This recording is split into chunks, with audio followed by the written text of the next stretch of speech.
Thank you for joining us here on this rainy Saturday evening here in Northeast Philadelphia for the City All-Star football game here at the high school level. Alongside Josh Abrams, I'm Ari Bluestein. Thank you for joining us here on Facebook Live on the Sports Fan Base Network, presented by Payroll Service Solutions. And Josh, before we get into some of the players today, this is the 44th annual game. They've been doing this since 1975.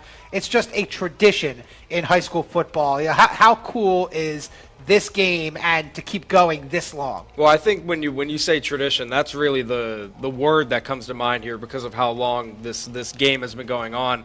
But in terms of the game and bringing all these kids together, it's very cool to see not too big of a sample size, but also not too small of a size of kids from all over the city come together and become teammates for the first time probably since they played together as kids, if that is the case. That is always an interesting dynamic, is getting these guys who have battled it out all year playing here for one common cause to win this all-star game. So let's get into some of the players that we'll see tonight. Of course, we got to start with the quarterbacks, right? Everybody wants to know who the quarterbacks are. For the public league, you've got Mahmoud Diabate, Bartram, great career, and he's got a pretty familiar coach on his side as well. Yeah, it definitely helps when Diabate has now it's not necessarily his QB coach that is here, but almost everyone else, his head coach, the offensive coordinator. All of the really important coaches stem from Bartram. And Diabate was essentially, since obviously he was the quarterback, the head honcho of running that offense, and there's no surprise that Bartram was so successful, and clearly he led them to that great record they had this year. Yeah, they had a great season, 11-0 in the regular season, lost to Imhotep in the 4A Pub Championship game, but a great run from Mahmoud Diabate and head coach Jim Chapman, who we'll hear from a little bit later today. Now, on the other side, same dynamic where you have Davion Kid Jackson, playing for his head coach at West Catholic here today. Yeah, and I think we're going to expect big games from both quarterbacks. If I'm not mistaken, I believe Kid Jackson is the only quarterback on the non-public. I think you're right. The non-public league team roster. So we're going to see a lot of him, which means we're going to see a lot of passing yards between both quarterbacks. And considering the chemistry between the two quarterbacks and their head coaches, I think we're going to see a whole lot of passing yards today, a lot of offense. Yeah, and the game is all about offense, which we're going to hear about the rules in just a few moments of this game that allows for the offense to be, so dynamic. Let's talk a little bit about the defense, because there are some very good defensive players here today. On the public league side, Northeast probably had the most dominating defense in the pub, and they've got their middle linebacker here today. Yeah, Northeast's defense essentially reminds you of that Denver Broncos defense that was so dominant, especially up front. And Kyle Marash there is really their leading linebacker. He kind of reminds you of a Sean Lee or Luke Kuechly type of guy, where he's not the tallest linebacker out there, but he's about 5'8", a little over 200, and he can really lay one into you. Yeah, and he's undecided in terms of college, but this could be a little bit of a showcase for him here today, playing at maybe a low-level college football type of league. And he's got a couple other Northeast defenders like Carlos Davila, who we'll hear from a little bit later as well. On the non-public side, St. Joseph's Prep, not only one of the best programs in this area, but in the entire state. And they've got Dawson Delius, who is just a phenomenal player, and he's going to be flying all around the field today. Yeah, he was big in that state semifinal game against Coatesville, in which they ended up winning, and that put them into Hershey for the state title game. He was among many cornerbacks and defensive backs just in general that led that secondary for St. Joe's Prep. So I think we're going to see a lot of leadership out of him today too. Should see a lot of great plays on both sides of the ball. And when we come back, we'll tell you about the special game rules for today's City All-Star High School Football Championship here at Northeast High in Philadelphia. Hello and welcome back. You're on the Sports Fan Base Network. I'm joined now by Bill Edger, the sideline game coordinator, and Bill's going to tell us a little bit about some of the special rules for today's game. Bill, thanks for joining us today. Oh, you're welcome. So let's go into the defense first, because I know a lot of times the defense in this game over the past couple of years that I've seen, they're a little bit unsure about the formation. So tell our viewers what they're going to see tonight from the defensive formations. Yeah, well, a few years back we used to run a 5-2. Now we limited to a 4-3 defense, and they're restricted to alignment. The tackles have to be on the guards. The linebackers have to be 5 yards off the line of scrimmage. The defensive ends have to be on the tight ends if there is one. And they can't go too wide because sometimes they have a tendency to get too wide. The game is probably, we want the offense to be more offensive oriented. Right. And there's no blitzing at all. Oh, yeah, no blitzing. Today. Linebackers have to be 5 yards deep. But once they start creeping up and coming, that's a penalty. They're Right. called game rules violations. Right. Yeah, so that's a game. You'll see that penalty come up if you're wondering what's happening. Nothing happens. The penalty goes up. That's a game rules violation based on the formation. Right. Now, offensively, obviously, the offensive line doesn't have to handle the blitzing. They know what's coming at them. Right. They know what kind of formation you're going to have. But what's different about the offensive line in terms of the way the tackles line up? What do you mean as far as the tackles line? Well, the tackles line up. They can't be too far outside. They have to be on top of the guard, right? Is that on defense, you mean? Yeah. No, okay, so it's Defense. it's all defensive rules. It has nothing to do with the offensive line. Right. The offense is just real simple. Okay, Only- so the offense is basically wide open here. Right. That's what we want. We want a high-scoring game. Exactly. Now, there's obviously today you'll have the mercy rule, like in any high school football game, 4 15-minute quarters. But there's always an interesting rule that I sometimes forget about that teams can do if they're down Right. by a certain amount of points. Tell us about that rule and what to expect if that happens. Okay, it's only in the second half, and if a team is down by more than 14 points, then after a touchdown is scored, they can receive the ball, even if they score the touchdown. Right. And they can do it one time only. They So can't do it more than you once. got to love it. It's like a pick-up basketball, make it, take it type of thing. Exactly, That- and everybody's always confused when it happens. Yeah, Right. but the good thing is it allows a team, if they're down by a lot, they can make a move to get a huge comeback in the game, and I think that really does make the game more competitive. Have you does. found that it Yeah, does? a few years back it happened, and hopefully the game's closer than that, but it happened a couple years ago. Right. Well, great stuff. Well, thank you for explaining the different formations and the way the defense has to work. Again, Bill Edger, our sideline game coordinator today for the Philadelphia City High School All-Star Football game. All right, Thanks Harry, again for thanks. joining us. Okay. We'll be right back right after this.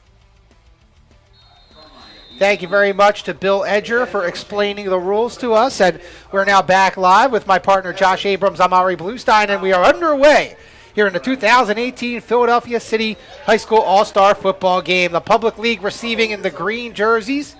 And a return by number 10, Maurice Mazkua Jr. from Simon Gratz, kicked off by Anthony Tagano, the senior kicker from St. Joseph's Prep. So the Public League will have first crack at it. And Josh, last year the non-public won this game, and the public won in 2016. So over the last 3 years, a little bit of a rubber match here in 2018. And I think the variety of the different winners every other year gives it more of an exciting mask.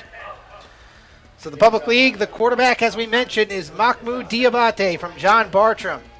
Back to pass, going deep on the first play, and he's got a couple of men down there, but it is dropped by Kadir Dixon out of Martin Luther King High School, heading to Slippery Rock, and beautiful pass right there from Diabate. Dixon just could not come down with it. First play from scrimmage of this game, and Diabate showing us that it is going to be like this all game, trying to go deep, trying to make the big plays. Second down and 10 for the Public League All-Stars. I have a feeling we're going to see a lot of passing plays this game, Ari. Yeah, John Bartram, their head coach is Jim Chapman. He is the head coach for the Public League All-Stars this year. Diabate this time hands it off, eluding one tackler and getting past another and going forward for about 6 yards is, again, Mazkua Jr. from Simon Gratz. And the Bulldogs always seem to have those really good, small running backs that always remind me of Darren Sproles. Yeah, and he tried to cut it outside there. I think if he was able to get past the numbers there, this 30-yard line, I think he might have been able to get a first down. But nevertheless, a good gain either way. Yeah, we've got third down and about 4 for the Public League on their own 30. And there's a draw, and it's going to be Diabate who is wrestled down right past the marker. Good tackle by Adrian Lambert, the linebacker from Archbishop Wood, but it will be a first down. Nice job by Diabate on the keeper. Yeah, a good play call there by Chapman, and a good fake, good sell by Diabate. And if he wasn't dragged down just past the first down marker, we could have seen more yardage.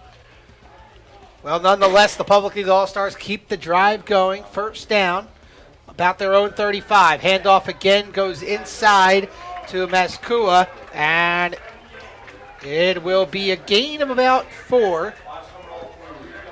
A nice job by the Simon Gratz Bulldog, who will now come off the field for a little break. And now coming in the backfield is Sammy Carr, the running back from Abraham Lincoln, who had a monster year headed to East Stroudsburg next year. Again, Diabate working out of the shotgun. Fakes the inside handoff.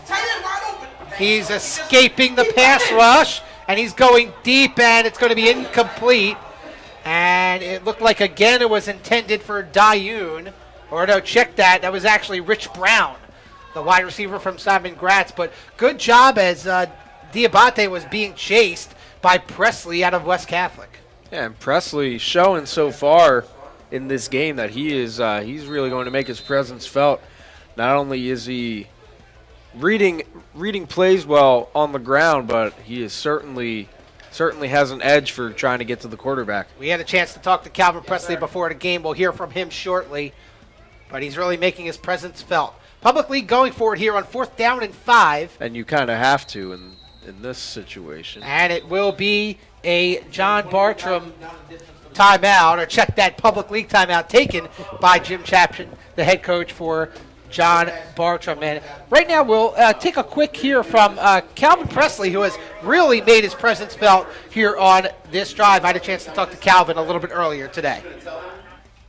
We are joined right now by Calvin Presley of the non-public team, played at West Catholic High School. Calvin, thanks for joining us here on the broadcast. Thank you for having me. Appreciate it. So you played at West Catholic, and Yes. you had a pretty good career. Usually the Burrs are pretty competitive. How was Yes. your high school career playing here in the Catholic League? Honestly, I almost didn't even play. I've only played since my junior season. I grew up, I was playing basketball in the PCL, so Coach Fluck convinced me to play football, and I fell in love with the sport. I fell in love with the work ethic that involves, and it led me to today. Yeah, and now you're playing here today in the City High School All-Star Game. How great is that, considering that you just started playing football maybe a year or two ago? It's a blessing to be able to represent my city as one of the top student athletes in the city and the sport that I Ready and get some college programs to take a look Yes, at you here at the of Petty course, School. yes. That's awesome. Well, Thank you. enjoy today, and good Thank luck you. at the Petty School. Thank you. I appreciate it. Calvin Thank you. Presley from West Catholic. Thanks again. Thank you. Thank you for having me. Calvin Presley, a great kid, and now the Public League moves the chains. They'll have 1st and 10 at the non-pub 20. What looked like a short completion that would have given the ball to the non-public league. They non-public suffered a defensive holding penalty that gave them the automatic 1st down, and public squad, it looks like they are driving here inside the 20, and they have some new life. So 2nd down and about 5 here for the Public League.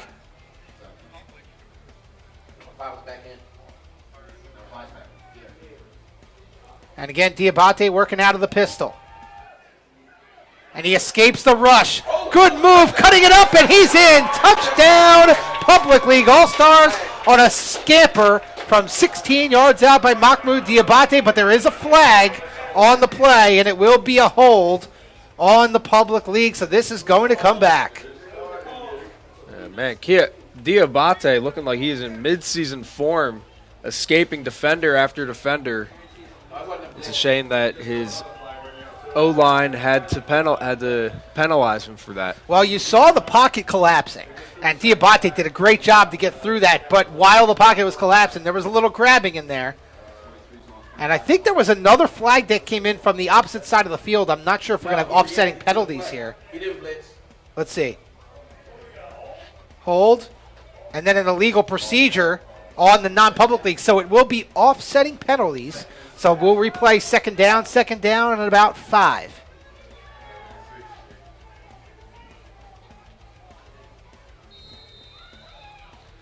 So again, Diabate in the pistol. This time it's Sammy Carr in the backfield. And Carr escapes a couple of would-be tacklers, but not the third. Keith Jenkins, wearing number 5, the 6-foot, 235-pound defensive end from West Catholic. Man, this non-public defense here looks like they are swarming, absolutely swarming the line of scrimmage. And really, their front seven is doing a good job, specifically the defensive line. So third down, and that was a loss of about 2. So we're looking at about a 3rd and 7. Diabate again back to pass. He's going deep for the end zone. It's a jump ball. It goes a little bit high over the head of Justin White, the wide receiver from Ben Franklin High School, and a late flag comes in. And it looks like we might have some extra chirping after the play's over. We'll see what the officials decide. And, again, we talked to Bill Edger before the game about the game rules and the defensive formations. It's very different for these guys. They have to be in a 4-3. They have to be certain yards behind the line of scrimmage. So there's a lot of game rules violations, and we have another one right here. As you see, the illegal procedure is the call.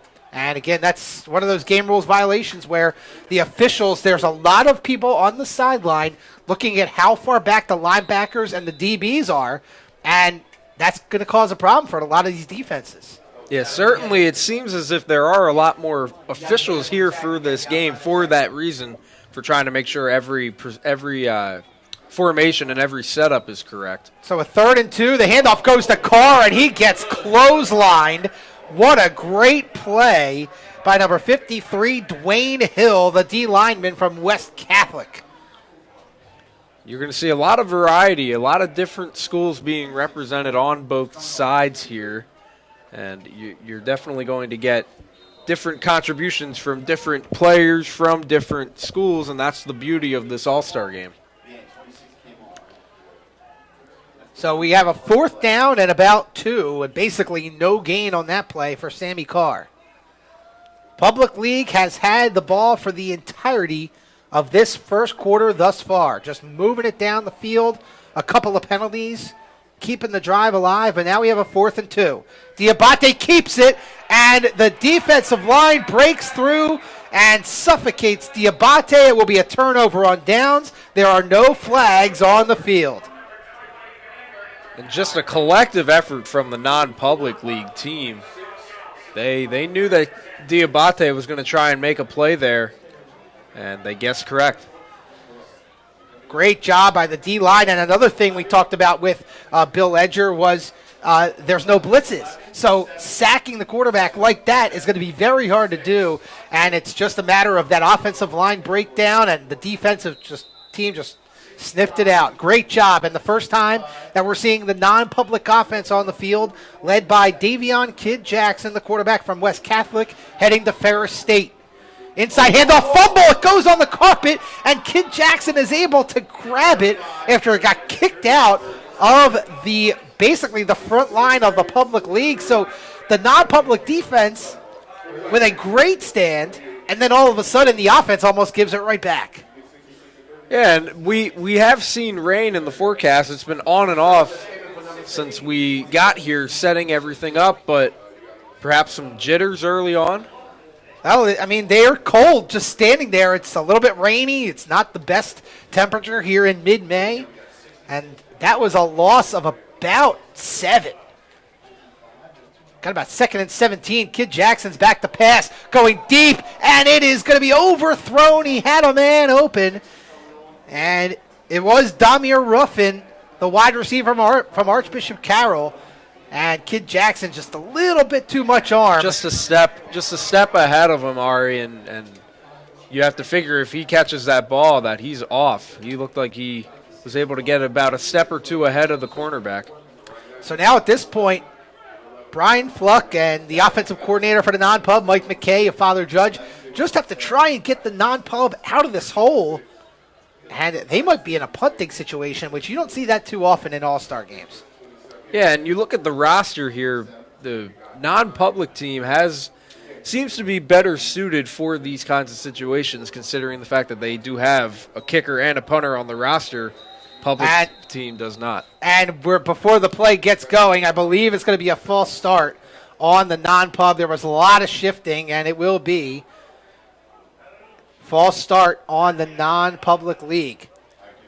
So the non-public league all-stars, they are made up of the Philadelphia Catholic League and then the Interact League, just the schools that are in the city limits, that being Penn Charter and Springside Chestnut Hill. Not a lot of guys from the Interact League. So it's basically, for all intents and purposes, public versus Catholic. Right, and we only have one Interact representative, and that, of course, is John Washington out of Penn Charter. Other than that, you're right, Artie. It is all public versus Catholic.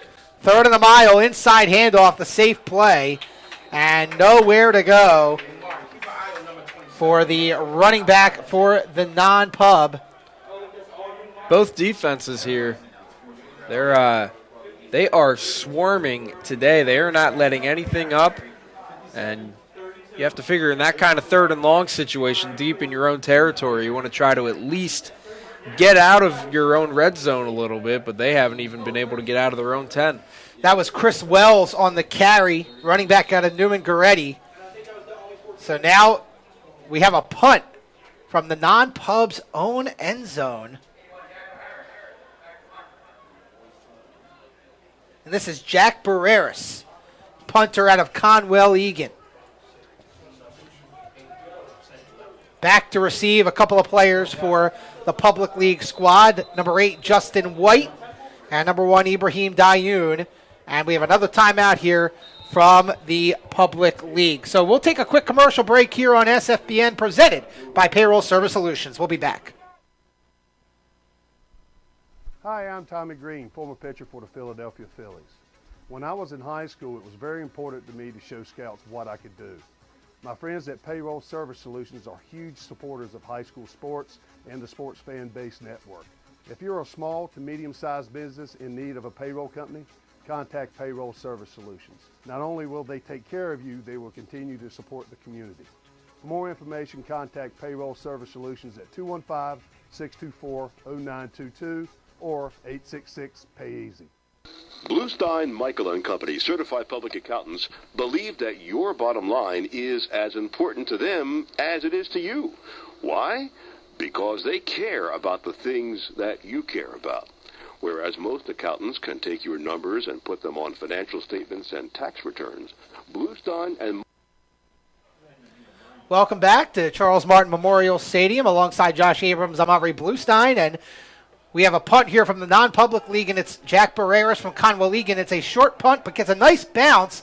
Justin White fields it, and then we have a whistle. He might have put the fair catch up, and then he tried to advance it. But great field position for the public league, and honestly, the non-pub just did not look like they were ready to come out on offense. No, they didn't, and in a way, that punt, for as short as it was, is about as good as you're going to get from Jack Barreras. He was pinned deep in his own end zone, and I guess to put them back on the 40-yard line is good and bad for both sides. So back to work is Mahmoud Diabate and the public league offense, which has been on the field for 90% of this first quarter. Diabate back in the pistol. Being chased, he's going to run for it. Across the 30, across the 20, and he steps out of bounds at about the 15-yard line. First down for Diabate in the public league. And what a playmaker Diabate has been in this first quarter so far here. Kind of almost reminded me of a right-handed Michael Vick there. He knew throwing the ball would be a bit difficult, so instead he takes things into his own hands, which I think is something we're going to see a lot in this game. Diabate directing traffic. Again, the Public League All-Stars in business. Yeah, he's outside. Diabate. It's a little dump off to his running back. And a good shoestring tackle, nicely done by number 31, Karan Lloyd, the linebacker from Newman Goretti, taking down the Public League's Dwayne Parks, the running back out of South Philly High School. We have another flag on the field here. This could be another game rules violation, and indeed it is. So on that play, it was on Keith Jenkins, the DN from West Catholic, number 5. He was outside the tackle. So the wide 9, if Jim Schwartz were the D coordinator today, the wide 9 would be illegal. So I don't think Jim Schwartz would have a whole lot of success here getting to the quarterback. Diabate, 1st and 5. going for the end zone. Touchdown to Ibrahim Dayoun. And again, the two Bartram Braves connect, and the Public League is on the board. No flags on the field. Well, certainly chemistry has been the story so far for both of these teams. Positive chemistry for the public team, and not so great of a story so far for the non-public. And looks like we're going to go for two here. 2-point conversion for the Public League. Not sure if they have an actual kicker on their roster. Diabate in trouble. Eludes a couple of non-public jerseys. Still on his feet. And he is not able to get in. And, you know, Josh, you referenced Michael Vick.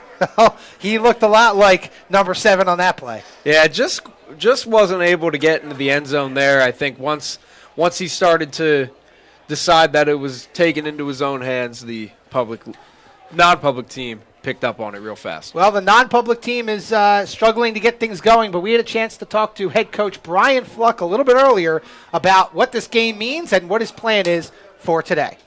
We're joined now by Brian Fluck, the head coach for the non-public team today, and also the head football coach at West Catholic. Brian, thanks for joining us on the broadcast. Thank you for having me. So before we get into your coaching duties today, you've been a part of this game for about 20 years now, and you know it's like your 10th year as president. How great is this game, and you get to be a big part of what this game is?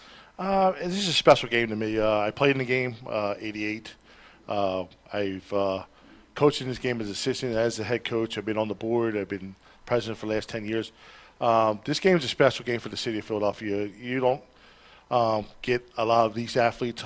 You know, it's 50 on each side. It's 100 kids from the Catholic League, the Public League, and 2 interact schools get together and play each other with the best talent. Yeah, I mean, it's really a lot of fun. It's the 3rd year that SFBN is broadcasting the game, and we thank you for bringing us on board. And you know, now you put your coach head cap, your coach cap on.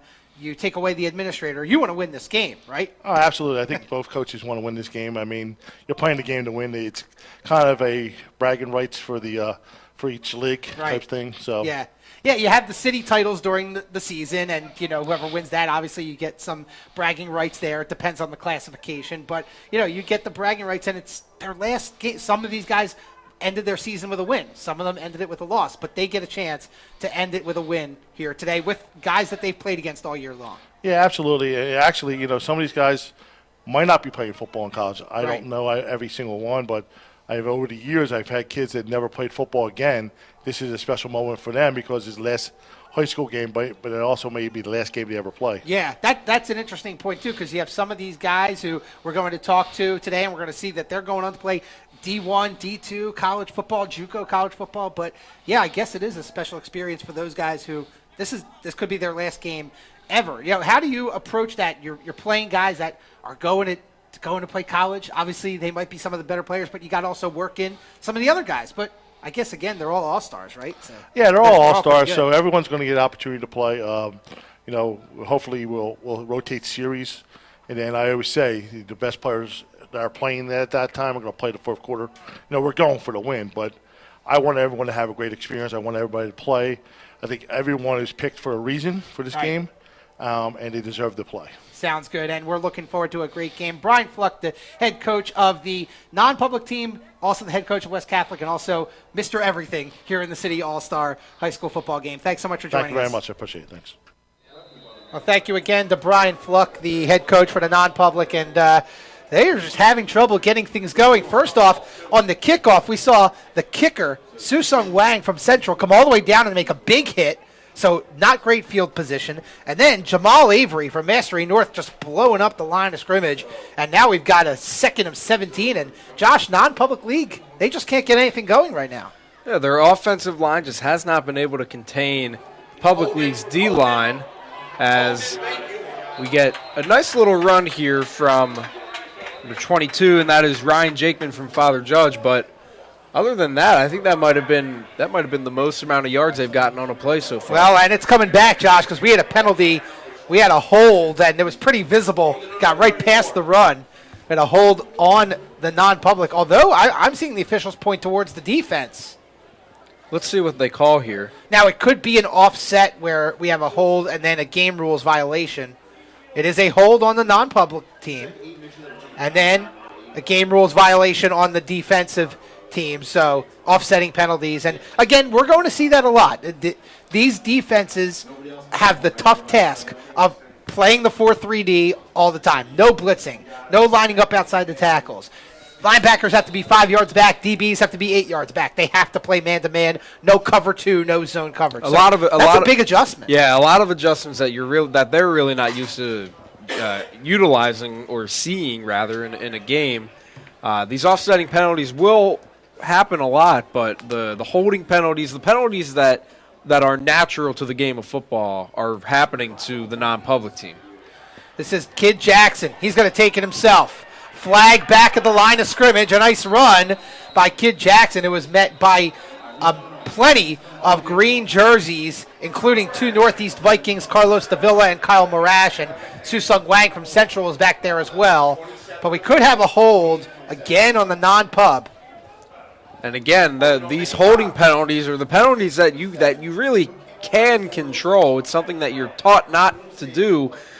Whereas these illegal procedure penalties are kind of hard to adjust to. That you're going to see it happen a lot. But this non-public league team is continuing to hurt themselves even more.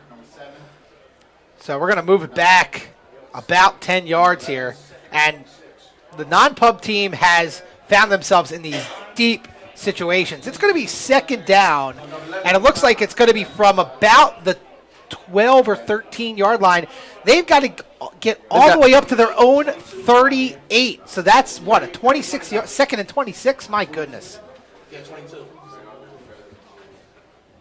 Non-pub has not been putting themselves in favorable positions. And let's see if Davion Kid Jackson, the star quarterback from West Catholic, if he can get things going for his team. Again, the non-pub in white, public league in green.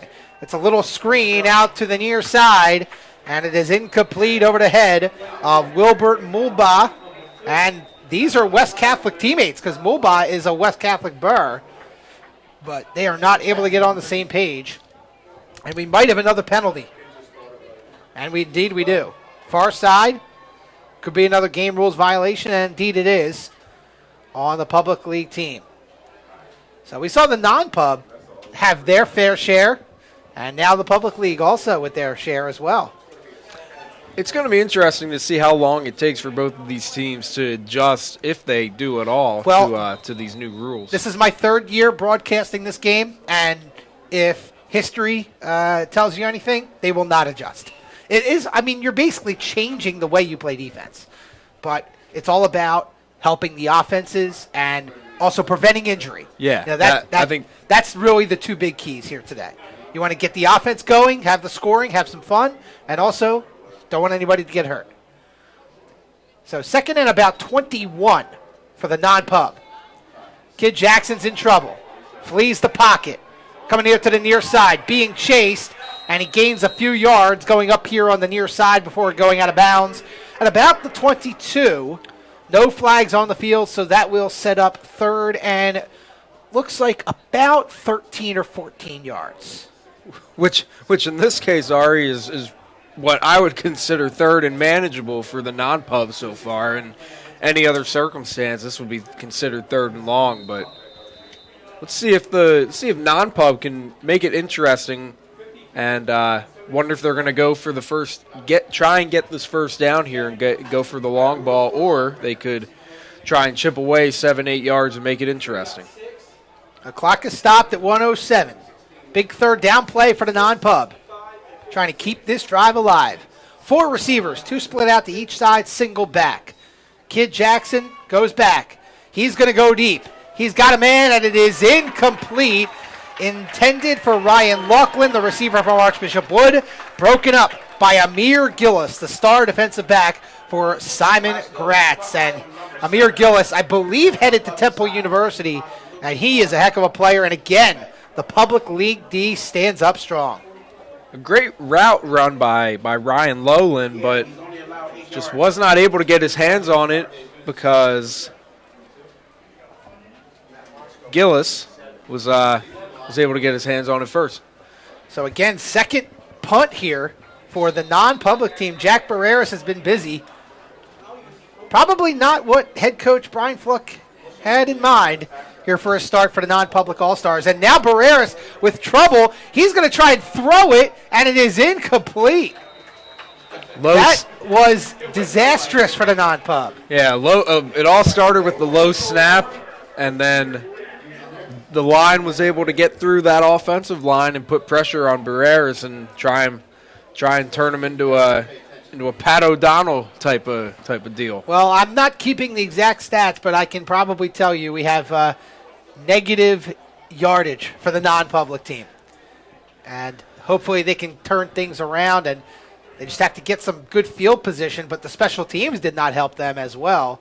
And now the public team up 6-0, a chance to add to their lead here at the end of the first quarter. You're watching the 44th annual 2018 City High School Football All-Star Game here in Northeast Philadelphia.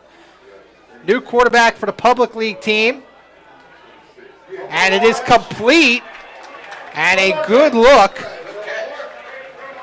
from Cameron Gontek, the only other player who has quarterback listed as their position. Gontek out of George Washington High School, as he completes it to Tomar Jones, the 6'2 wide receiver from Kensington. Yeah, Gontek, not as much of a mobile quarterback as Diabate. Yeah. But nevertheless, good scampering and able to find his open receiver. Good completion there for 9. So with about 15 seconds and counting remaining in the first quarter, this could be the final play of the quarter. 2nd down and 1. Ooh, and that looked like a big-time face mask, and the flags fly as the helmet was just turned around by Dwayne Hill. The D lineman from West Catholic carrying the ball for the public league was Dwayne Parks, the South Philly High running back. And that's going to be a face mask, probably 15-yarder. Some Dwayne-on-Dwayne action there for both of these teams, but again, the non-public side is just not helping themselves out. They have continued drive after drive on both offense and defense to shoot themselves in the foot.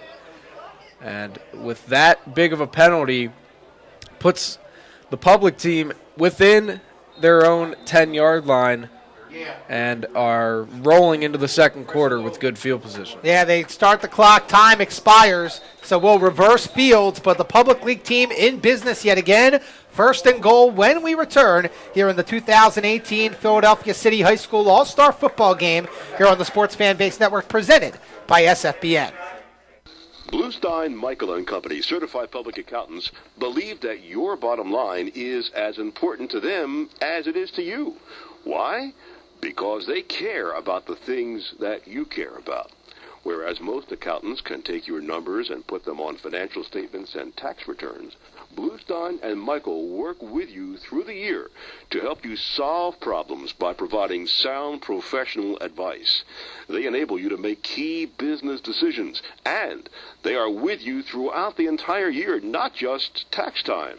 Bluestein and Michael are not just hired hands. They are part of your team, and they provide professional service when you need it most. Bluestein and Michael specialize in accounting, tax, and consulting services for small businesses, primarily for the construction industry.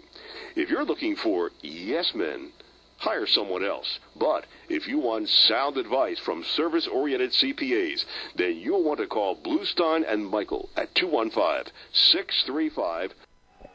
Welcome back as we start the second quarter, and it will be Gontek running, and it is intercepted as he throws it for the end zone. Picked off by Romney De Silva, and it should be a touchback, and indeed it is. So the non-public team with a little bit of a good feeling here at the start of the second quarter, and with that, we bring in someone who is very familiar with the Philadelphia Catholic League, and that is Kyle Atkins, who's the new head coach at Archbishop Wood. Coach Atkins, before we get into our interview here, how about that start to the second quarter for the non-pub? Yeah, it's nice to see them get something going here. They've struggled a little bit in this first quarter, so hopefully this can spark something. So a big pick in the end zone stops the public league drive. So we have Kyle Atkins here, who was just named the new head coach at Archbishop Wood, taking over for Steve Devlin. And, Kyle, you played at Archbishop Wood. You won one state title. And, what is it like now? You're going to take over the dynasty that Coach Devlin built at Archbishop Wood. Yeah, it's exciting. I mean, there's certainly big shoes to fill, but we feel we have the kids and the staff and the administration in place to accomplish something special and to keep this tradition going. So that's what we're going to try and do. So Coach Devlin is going to Ursinus to be an assistant coach. You went to Ursinus, and now we're coming to Archbishop Wood to take over the head coach. A little bit of a full circle there, as we have a nice carry here by the non-public team down the far side, but a little bit of full circle there for you. Yeah, it is. It's funny how that worked.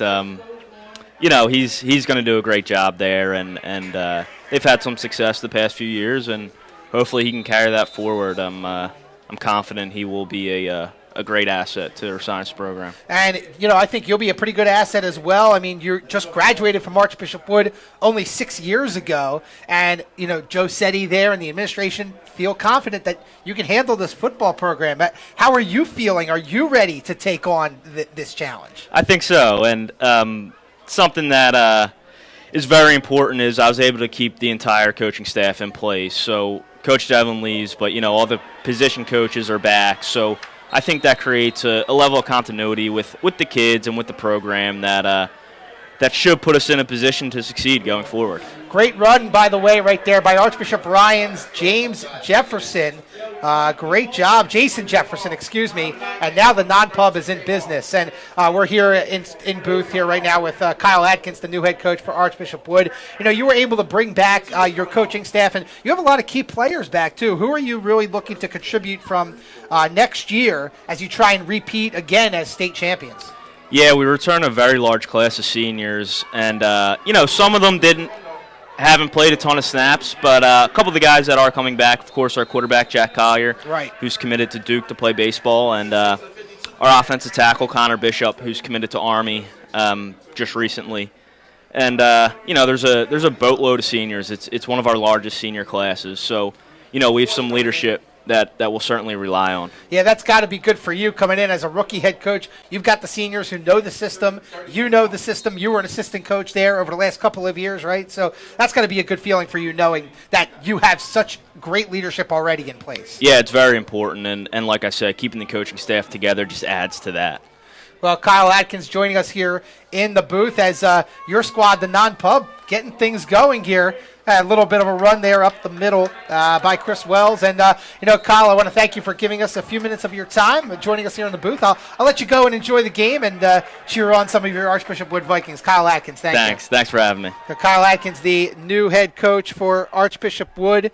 And we're looking forward to great things for him to continue on with what Coach Steve Devlin has done, and Kyle Atkins won a state title as a player. He's won a state title as an assistant coach. As I bring in our partner Josh Abrams, and that's pretty cool for have Kyle Atkins here in the booth. His first really live interview right here at the All-Star football game.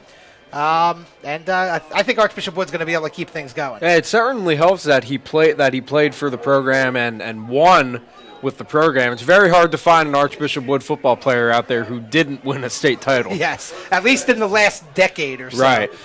Steve Devlin, we wish him the best. Always been a great supporter of SFBN. We wish him the best at Ursinus. As the non-public team starting to get things going, Josh, you had a chance to just watch the game a little bit while Kyle was on air. What did you see? What's the non-pub doing to really get things moving? Well, they're finally getting their ground game going. You saw on the first play from scrimmage that they would try and establish a really dominant running attack, and on this drive in which they started from their own 20-yard line, they've been able to pound it up the middle, and they're really getting good contributions from the running backs. Yeah, you had a great run by Jason Jefferson in particular, the 5'9" running back from Archbishop Ryan.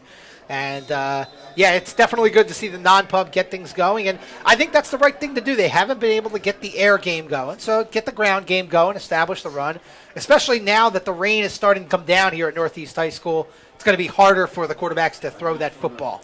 And you saw the non-public team try to do that on the very first play. And, of course, they fumbled the ball, and that's really what started their demise. And they're finally starting to get it going now. So under center now is Davion Kidd Jackson. It's a pitch going to Chris Wells. And Chris Wells is cut down after a penalty made it 1st and 5. Late flags fly. Could be a late hit on the public team. They did a good job of sealing that edge, but the late flags fly. It could be a late hit on the pub. And those are the types of penalties that I was alluding to earlier, where I thought it would be those unnecessary roughness or just late hit types of penalties, and it looks like it's the case right now. We'll wait for the official call here. He's playing a backer that was in the backfield. This could be a game rules violation. And indeed it will be. Yes, Roscoe, you're correct. And they will decline the penalty on the game rules, but they do call the late hit. And that will make it an automatic first down, 1st and goal for the non-pub. So now, the non-pub with a chance to answer here. Kid Jackson's in the shotgun, split backs. 3 wide receivers, 2 split out to the near side. And the good job by the public league to just swallow up inside. You saw Kyle Marash, who we talked about pregame, really get into the pocket with good penetration early, but a good job by the pub defensive front line. Yeah, Marash seems to be the anchor of this linebacking group here. He was definitely reading it well.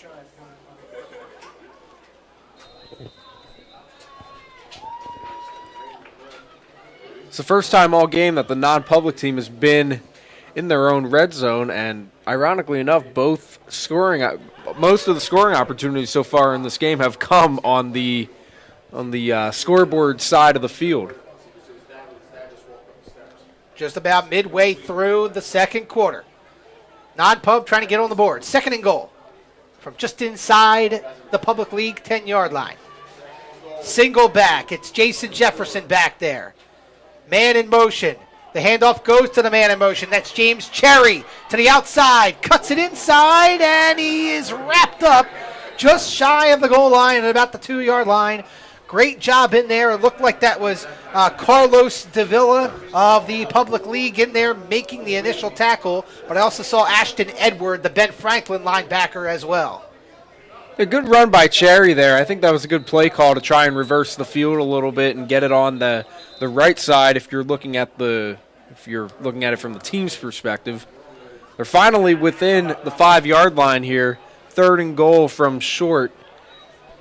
And timeout. And with that, I had a chance to talk to the man who just made that tackle, Carlos Davila. We talked to him a little bit earlier, the Northeast DB. I'm joined now by Carlos Davila from Northeast High School and a representative of the public league team. Carlos, thanks for joining us here on the broadcast. So, Northeast, you guys had a lot of success over the last couple of years, especially last year, 6A public league champions, great regular season. Talk about your senior season here at Northeast. Senior season, it was great. It was different. I had to play a lot of different positions. I'm usually a DB, but I had to play quarterback. I had to do a lot of different things this year. And, you're going on to play college ball, junior college in Kansas, right? Garden City JC. What went into that process? And I've never heard of them. How did you even hear about that? They won the national championship in their division last Wow. year. They're a great junior college, and I was going to try to take like the shorter route to go D2, but I want to play in front of a lot of people, so I'm going to try to go to junior college and move up. Okay, that's great. I mean, that's awesome. You're going out. You're excited to go out to Kansas. Yeah, Have you ever new. traveled out that far west? Nope, never. That's pretty awesome. And you play a lot of different positions. What are you looking to play in college and also at the next level once you're done JUCO? I want to play defensive back, corner, Okay. a little bit of safety. Going to play a little bit of that today? I'm going to play corner, yeah. Okay, great. And you get to play your final high school game here at your home field Feel for great. the All-Star football game. How great is that? Yeah, it's a great feeling. I love this field, something new. Even though it's a little wet today, right? You're It don't good? matter. All right, Carlos Davila from Northeast High School. Thanks for joining us. So thank you very much again, Carlos Davila. And another timeout here on the field.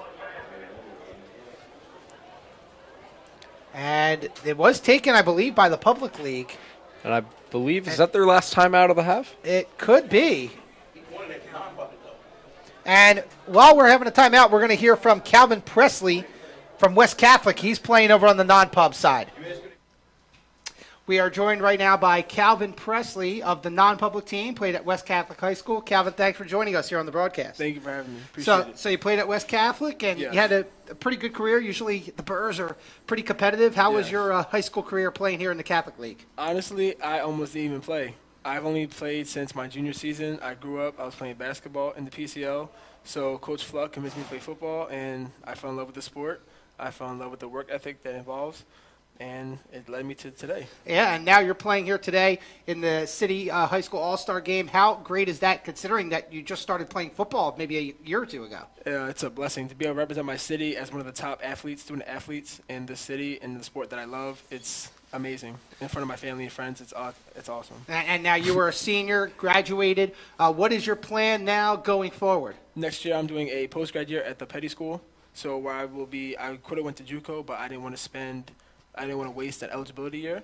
So I went to do a postgrad year and get myself ready for the next level. Yeah, so the goal now is for you to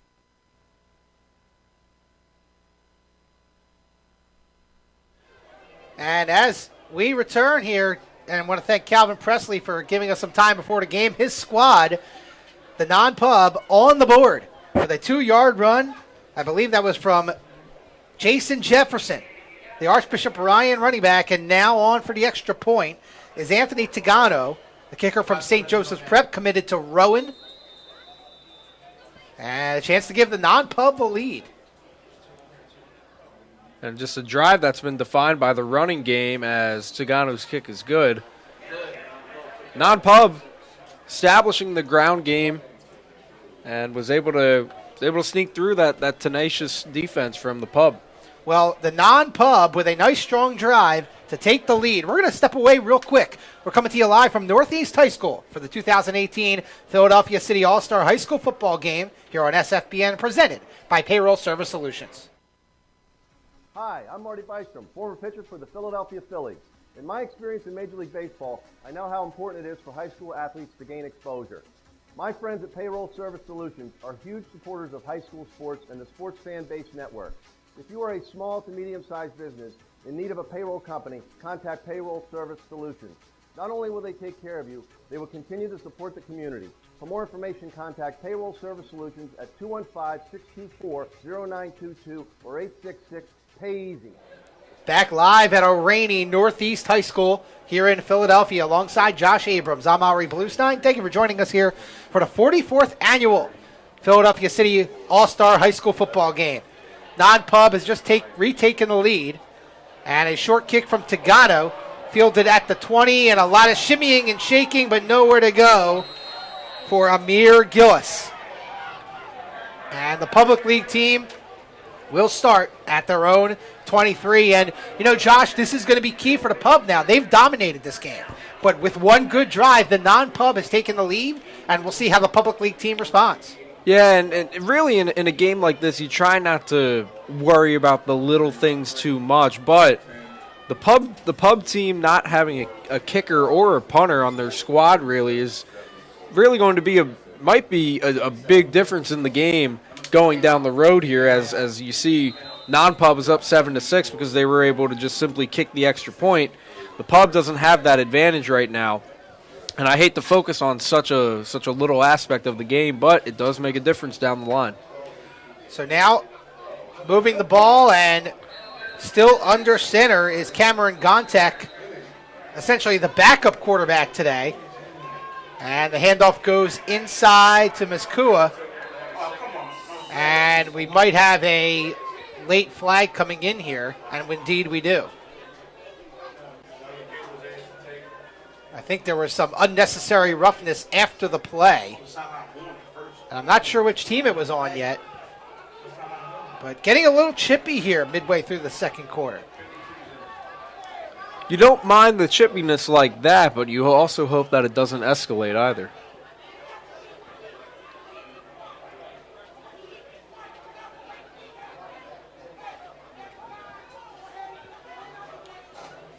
It will be a personal foul on the public league. And this is where you think about where discipline comes into play. You got to remember that this is just an all-star game. While it is for bragging rights, you do not want to penalize yourself to the point where you make it feel like it's that important of a game.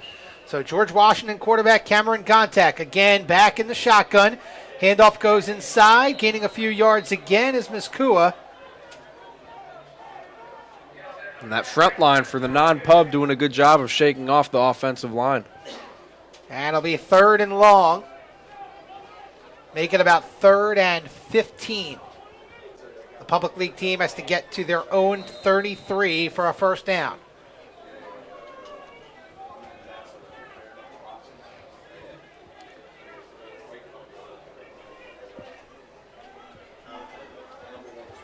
Some confusion here, players coming in and out. And now Gontek, the quarterback, going out to talk to his receiver, Ibrahim Dayoun, and now talking to his tailback, Maskua. Gontek, shotgun, back to pass. Here comes the rush. On the run, throws it up. It's a 50-50 ball, and it is incomplete. Coming in to break it up, a nice play from Jameer Crumpton, the DB from West Catholic, as that pass was almost caught by Tysheem Anderson, the wide receiver from School of the Future for the Pub team. Yeah, pretty dangerous throw there to just chuck it up and how wobbly the ball was. But again, with how wet it is, how much rain is coming in and out today, maybe not too bad of an idea, but nevertheless not what you wanted if you're a Pub League fan. So now the Public League will punt it, and it will be Carlos Davila, who was the super utility man for the Northeast Vikings this year. He's going to JUCO in Kansas, as we just heard from him. He'll be playing DB, but right now he's going to punt it away for the Public League team, who is deep in their own territory.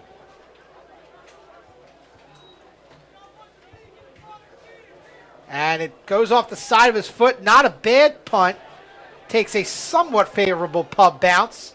And that goes up close to midfield to their own 47, and that is where the non-Pub team will take over. So a good stand by the non-public defense, and in there, of course, as well was Calvin Presley, who we just heard from. And it looked like all Pub early on, but non-Pub has turned things around. Well, certainly it's the non-Pub's defense that has really kind of changed the narrative so far in this game. But now they're taking over at about midfield with pretty decent field position. They just got to keep executing on those running plays like they did on the first or the second drive of the game. Rain still coming down at a fairly steady pace here at Charles Martin Memorial Stadium here at Northeast High School. Alongside Josh Abrams, I'm Ari Bluestein. You're watching SFBN, presented by Payroll Service Solutions, as we have the 44th annual Philadelphia City All-Star High School football game between the Public League and the non-Pub. Good carry right there by the non-Pub's Chris Wells out of Newman-Goretti. Gain of about 6, or about 5, sets up 2nd and 5. But great field position here for the non-Pub team. Let's see if they can capitalize before the end of the half.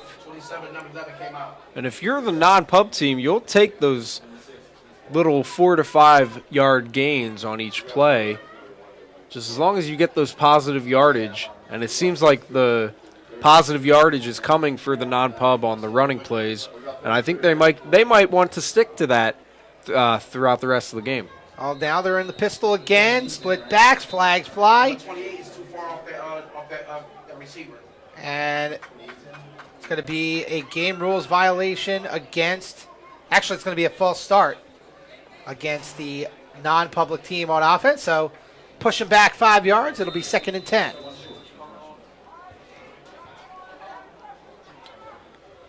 Watch number 28, D-back. I think he's lining up too far off that receiver. Public team struck first. In fact, they had a good long first drive, could not cash in. And then the non-Pub stalled, and that set up the touchdown pass from Diabate to Dayoun, the Bartram Brave teammates. Missed on the 2-point conversion, and then the non-Pub, after doing almost nothing through the first quarter, came down and scored and finished it off with a Jason Jefferson run. And now here's a run, a keeper by Davion Kidd Jackson. Gains about 4 yards to set up 3rd and 6. Good job by the West Catholic Burr. And Kyle Marash, once again, he is the first person on defense that is meeting the guy with the ball.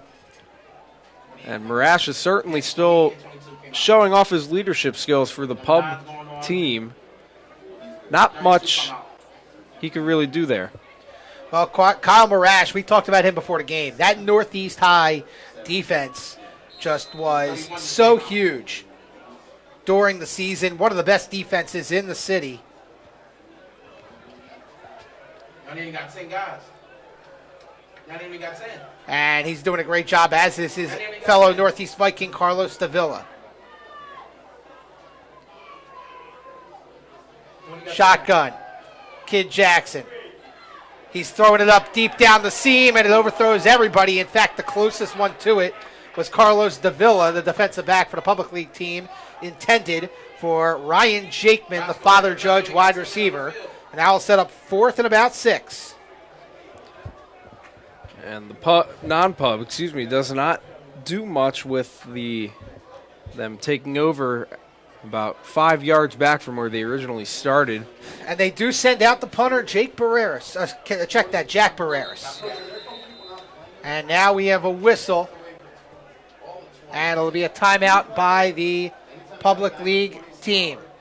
So we're going to hear from one more player here before the end of the half, and that's Bill Schaefer, defensive end of Archbishop Wood and the non-public team. I'm joined now by Bill Schaefer of Archbishop Wood, also a representative of the non-public team. Thanks for joining us here on the broadcast. Thank you for having me. So went to Archbishop Wood, and you guys had a little bit of success over the last few years, right? Some state championships. How awesome was that to get back to Hershey every year and have a shot at the state title? Yeah, it's awesome just having a goal to be able to work towards that, like the biggest goal in the state championship every year. It's just awesome to be able to achieve that with other teammates. And you had a chance to play for head coach Steve Devlin, who is now moving on to the college ranks. How great was it to play for Coach Devlin and be a part of that dynasty that you guys had? Yeah, Coach Devlin's an awesome coach. He gets the most out of you. Like every single player on the team, he'll get the most out of you. He'll just bring you all together. It's a great experience to play for Coach Devlin. So you had a great high school career. Now you're going on to play college at Lafayette. Patriot League. You've got to be excited about that. Yeah, I'm excited. I mean, it's a good education. It's close to home, so it'll be good. But for one last time, you get to play here in the city of Philadelphia as a high schooler for the City All-Star game. How cool is that? It's awesome. I mean, I've been to this game a few times throughout my years, so just playing in this game is really a blessing. Good stuff. Bill Schaefer of Archbishop Wood going to Lafayette. Thanks for joining us. Thank you very much. Well, thank you very much, Bill Schaefer. But how about that? Another bad snap, the second one in a row, and it gets booted around and eventually picked up by Talib Crippen of Mastery North, and he takes it into the end zone for a touchdown. Now, we do have a late flag. We have a couple of flags, one at the 40-yard line of the non-pub and then one back in the end zone. That's probably for celebration. We'll see what the call is, but second bad snap in a row on the long snap from the non-pub team. And the non-pub continues, despite some resurgence with that second drive where they were able to pound it into the end zone. They have continued to shoot themselves in the foot, and it's just not looking good for them, as you said, the second bad snap in a row on special teams. All right, let's see what the official call is. This ball is very hard to secure in this weather, certainly. Now, we'll see if the score counts. And Jim Chapman is right now talking with the head official, not happy. Jim Chapman, the head coach of Bartram and the head coach of the Public League team this year. And we'll hear from him a little bit later. But right now, we're trying to figure out what's going on.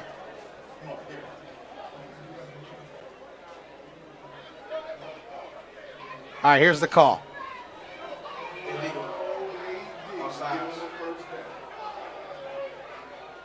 We got a game rules violation and a personal foul on the public team, and that will result in a first down for the non-pub. Oh, my goodness. So not only is it not a touchdown, but the non-pub gets the ball.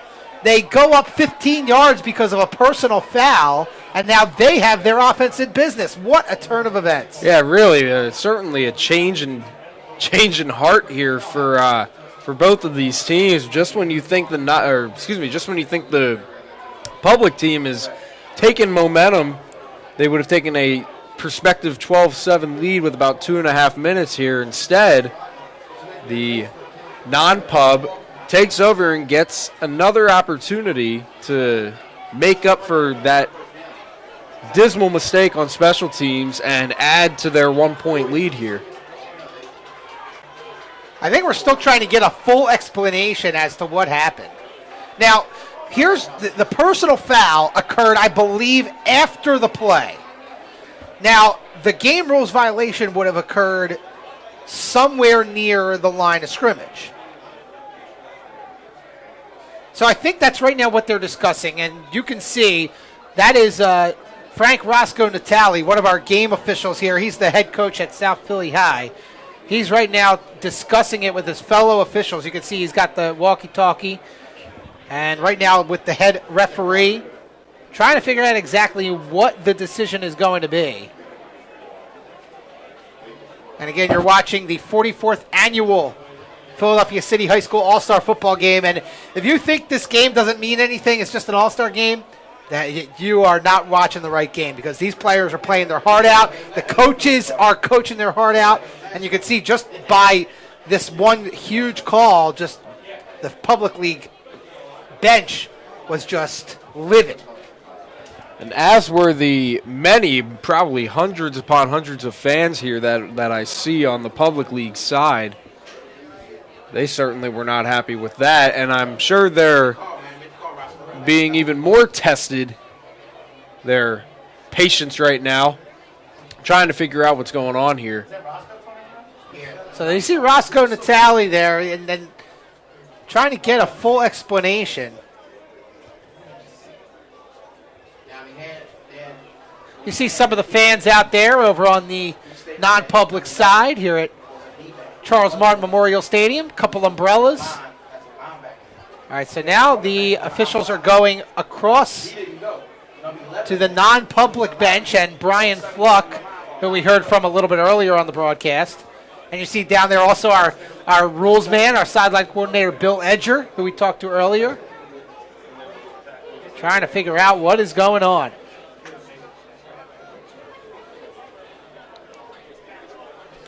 They've had a little stall in the action here, but the rain has started to slow down a little bit. Oh, no, actually, I changed. I stand corrected. I was looking at the wrong puddle there, Josh Abrams, trying to figure out how bad the rain is coming down. Yeah, that's honestly the easiest way to be able to tell right now how bad this rain's coming down. Okay, now the officials are – all right, let's see what the call is. They're moving it back. Oh, now they call it a touchdown.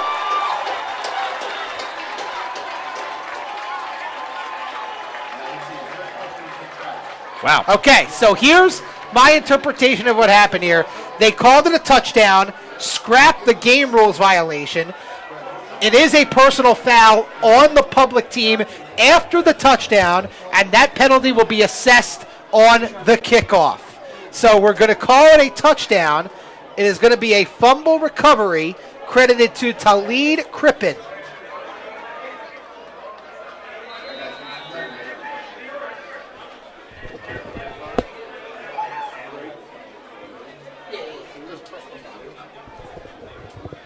So back in the shotgun is Mahmoud Diabate for the public league team. So it's 12-7.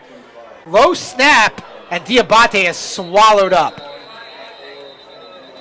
So it will remain 12-7. But what a change of events. That's almost like when you have a score being reviewed and it's instant replay. You're trying to figure out what they're going to call. And a good job by our sideline crew. We saw Roscoe Natale and Bill Edger.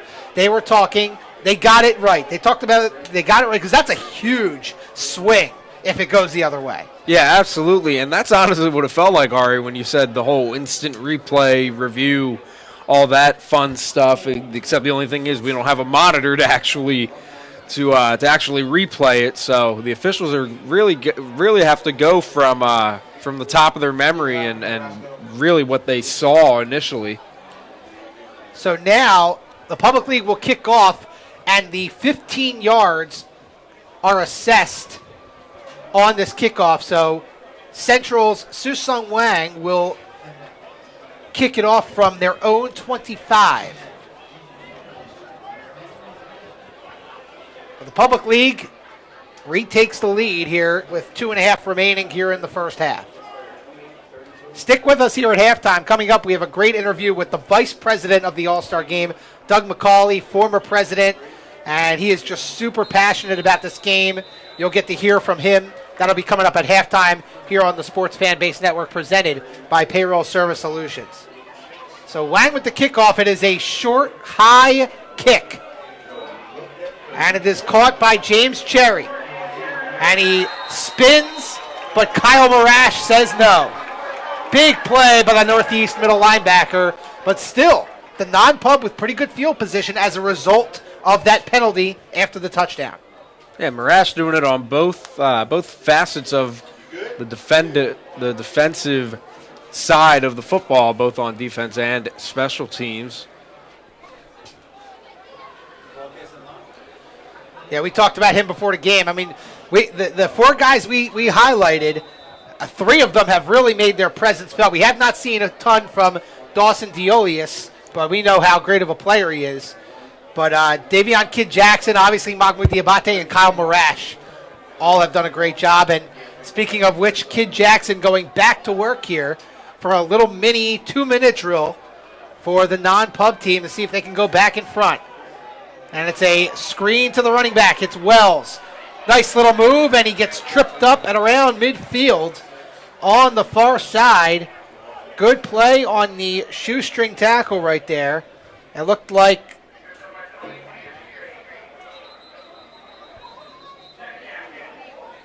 that was number 28, Jameer Seagraves, I believe, on the tackle for the Public League team. So it'll be second down and about 2. Up, and another penalty.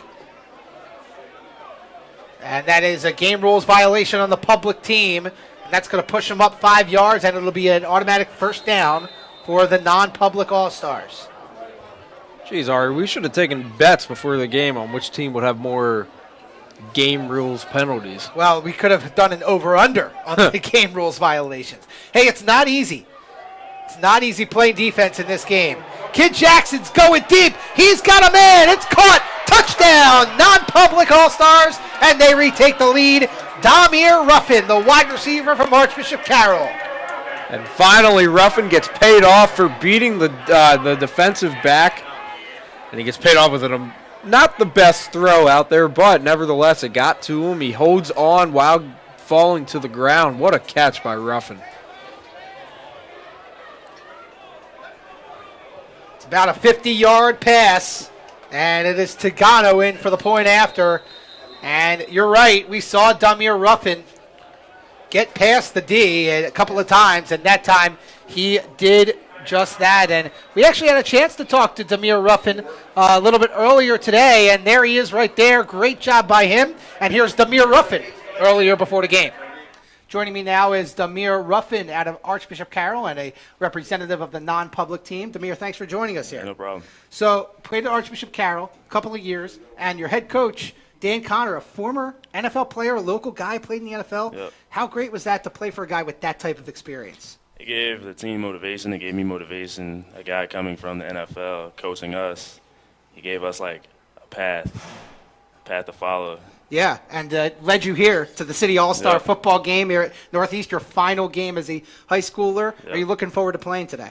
Yeah, I am looking forward to play today. Last game of high school. Should be exciting. The weather's not too great, but No. it's going to be fun. Hey, you'll have fun anyway. But, you know, your college coaches at Slippery Rock just don't want you to get hurt if they're watching today. The weather up in Slippery Rock is similar. Oh, there you go. It's good yeah. practice for you. So you're going to the Rock. They're one of the best teams in the western part of the PSAC. Are you excited to play for them? Yeah, I am. I went up there. I know a kid from Carroll who went up there. Okay. Yeah, so that's good competition, and we built chemistry already right there. Yeah. It's good competition up there. Yeah, Division II should be a lot of fun. We're expecting some great things from you. Damir Ruffin from Archbishop Carroll, thanks for joining us. Yep. So, Demir Ruffin, thank you for joining us before the game, and a great touchdown reception. And we had an encroachment penalty, I believe, on the public team. And I think it was an illegal blitz is the official call. No blitzing, including on a special teams play.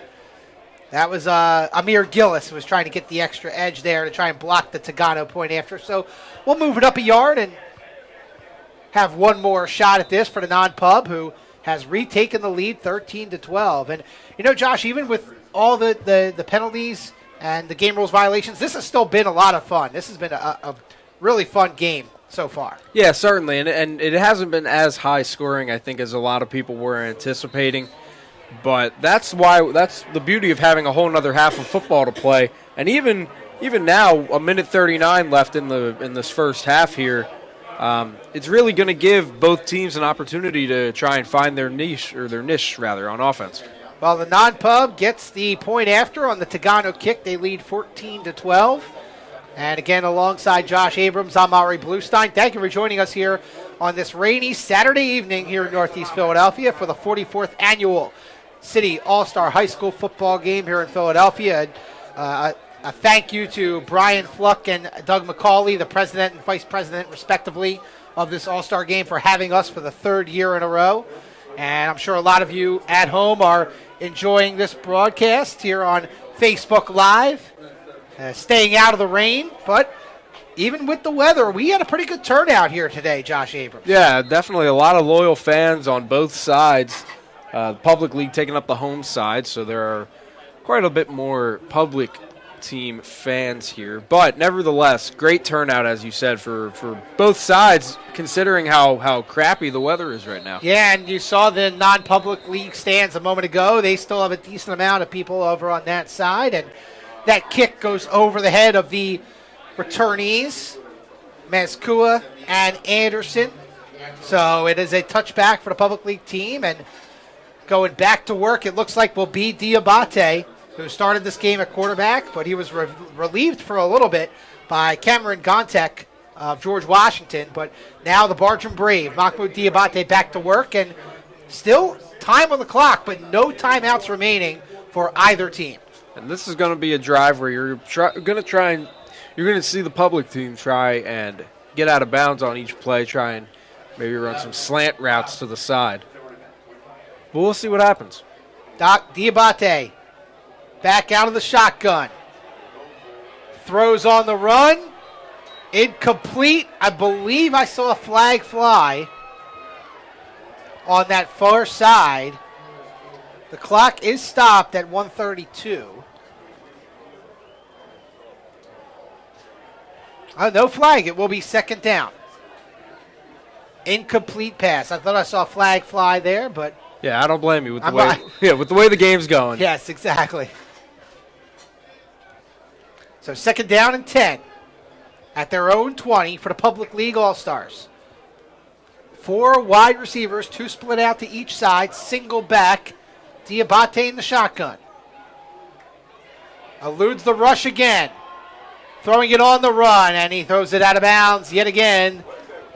Looks like basically the same play that just happened on the first down play.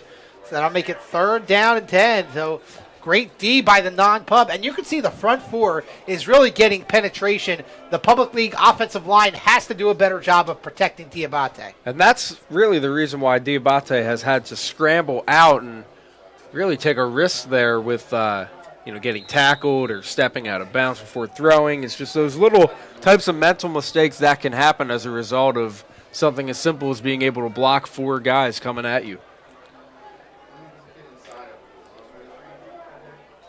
Third and 10. Diabate, this time fleeing to his left. On the run. Going out of bounds. Gaining about, looks like they're going to give him about 7 yards here on the carry. That'll set up 4th and about 3. So a good run by Diabate, but he's going to have to come off the field. It looks like the Public League team is going to punt it away. And that seems to be the smart idea here. Well, it is only 3 yards. They are at their own 28-yard line. Well, you would rather, with no timeouts remaining for either team, 1:17 remaining, the better chance here is to punt it away, Because if you don't get it on fourth down, the non-pub could score, and that would be a real big swing for the non-pub team. So it's going to be Carlos Davila back to punt. It will be James Cherry back to receive. It's a line driver. Takes a bounce right up to Cherry at his own 36. And his jersey is grabbed from behind. Good coverage right there. Number 13, Quadir Dixon out of Martin Luther King. And number 22, Javon Edwards out of Simon Gratz on the tackle for the Public League team. So the non-pub back to work with just over a minute remaining. Pretty decent field position here for the non-pub team. However, having no timeouts is really going to make it interesting because while there is about 66 seconds or so left on the clock, non-pub's going to have to be very efficient and try and get out of bounds, or they're just going to have to be quick getting to the ball after each play.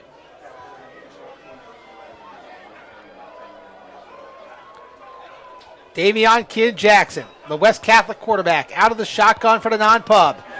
Throws it up, and it is intercepted by the Public League. Great job by Jawan Tab, the defensive back out of Frankfurt, headed to Lock Haven. And a big play for the pub to not only stop the non-pub, but now they're back in business again. Maybe they've got a shot to take it down the field. Yeah, they're at their own 32-yard line right now, about 56, 57 seconds left.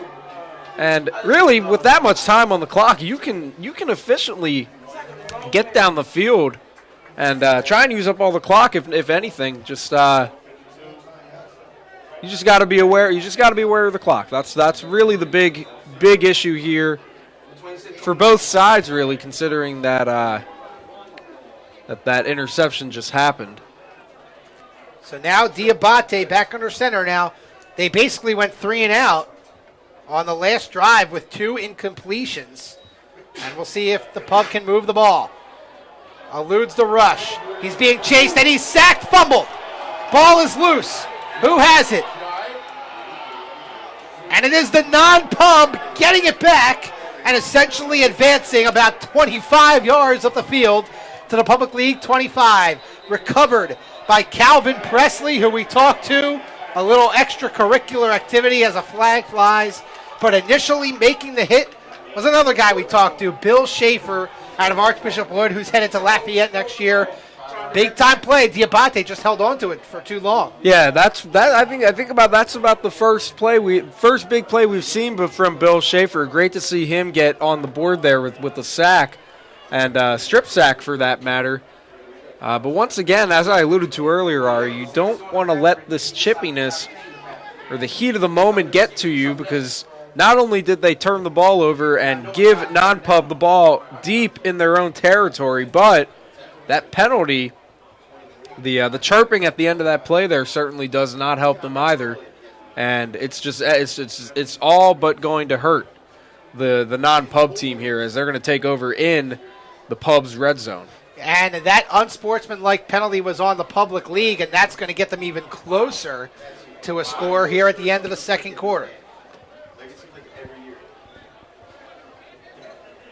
So the ball will be placed down at the Public League 18-yard line, and the non-pub is in business. Davion Kidd Jackson, who just threw the pick only 2 plays ago, now back out of the shotgun. Single back, 4 wide receivers. Being chased, throws it to the end zone, overthrown, and a penalty flag flies. I believe we're going to have a little pass interference on number 2, Devon Thompson, the DB from John Bartram, as that pass was intended for James Cherry out of St. Joseph's Prep. Smart play there by Kidd Jackson to air it out for Cherry there, and you had to figure something good would happen there.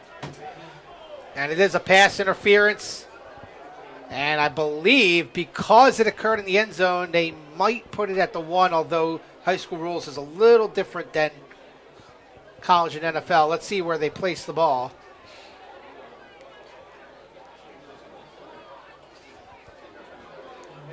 And it will be a half the distance to the goal, I believe, type of penalty. So the ball is placed at about the 7-yard line and it will remain first and goal for the non-public All-Stars. And when you look at how close they are right now, they're at about the 6 or 7 yard line with 41 seconds left. It'll be interesting to see how the non-pub handles these last 41 seconds, because they could go in and just score right now, or they could take some time off the clock and make sure this is the last possession of the half. That's going to be hard to do without any timeouts. You lose control, essentially, but we'll see what they do. Davion Kid Jackson being chased, eludes the pass rush. He's going to take it himself, and he is hit out of bounds at about the 2 yard line, and a late hit flag flies again. Chapman cannot be happy about that one, regardless of whether or not it was a good or bad call. You don't want to attack a guy running out of bounds, especially when he steps out. You're just asking for trouble if you're trying to make a hit on him. And we'll wait for the official call. And it is a personal foul, late hit on the public team. And it will be an automatic first down. So with 33 and a half seconds remaining here in the second quarter, non-pub knocking on the door and the public league team not helping their cause at all. And it's really been a tale of 2 quarters in terms of which team is shooting themselves in the foot. As I said earlier, in the first quarter it was the non-pub, and now in the latter stages of the second quarter it's been the pub. This time it will be Davion Kid Jackson under center. Power I formation for the non-pub. A little shift. Handoff. Great job meeting Wells in the backfield. The ball came out, but he was whistled down. But a great job by the public league defensive line to get through. O'Shea Jackson, the defensive lineman from Imhotep, was in there. It's a hurry-up offense because they just have to spike it and stop the clock with 12 seconds. Smart play there by Kid Jackson. So it will be third down and goal from about the 5 yard line. And now we have an injury timeout as Gregory Garrett Jr., the defensive back from Mastery North, who has been doing a good job of penetrating inside into the pocket. We've seen him around the ball. Right now he is in some pain. So we'll take a quick break here on SFBN presented by Payroll Service Solutions. 12 seconds left. We'll see if the non-pub can cash in here at the end of the second quarter. Bluestein, Michael and Company, certified public accountants, believe that your bottom line is as important to them as it is to you. Why? Because they care about the things that you care about. Whereas most accountants can take your numbers and put them on financial statements and tax returns, Bluestein and Michael work with you through the year to help you solve problems by providing sound professional advice. They enable you to make key business decisions, and they are with you throughout the entire year, not just tax time. Bluestein and Michael are not just hired hands. They are part of your team, and they provide professional service when you need it most. Bluestein and Michael specialize in accounting, tax, and consulting services for small businesses, primarily for the construction industry.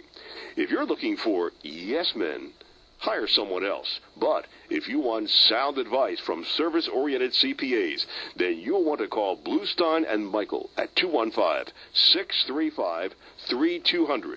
That's Bluestein and Michael at 215-635-3200. Welcome back here to the City All-Star High School football game alongside Josh Abrams. I'm Ari Bluestein. Third and goal from the 5 for the non-pub. Man in motion. Kid Jackson throws it. It is incomplete. It is dropped by James Cherry. It hit the turf. The umpire right there on the case. And that will bring up fourth down and goal. And the one luxury the non-pub does have is they have a true field goal kicker here with Anthony Tagano out of St. Joseph's Prep. And clearly, with you utilize what you have, and as you said, Ari, the non-pub has this place kicker, Anthony Tagano, and assuming things go as planned here, the non-pub should be looking at a 5-point halftime lead when really things could have been a lot worse for him. Good snap, good hold. Kick is up, and it is through. So Tagano with the field goal. And it's about a 28-yarder. Or no, check that, about an 18-yarder. With 5 seconds remaining. So, when all is said and done, what a crazy last couple of minutes we've had. We had an interception by the non-pub. Then the pub fumbles it, gives it right back on a good strip sack by Anthony Schaefer out of Archbishop Wood. Then, a couple of penalties later, the Public League is able to stand up and hold the non-pub to a field goal, and that's where we're at, 17-12. And, of course, we had the crazy play with about 2.5 minutes remaining with the fumble recovery touchdown that initially was called back and given back to the non-pub, and then after a lengthy discussion, it was ruled a touchdown, a fumble recovery by Talib Crippen. But the non-pub, 17 points here, all in the second quarter. Yeah, and like I said, it has been a tale of two quarters for the non-pub.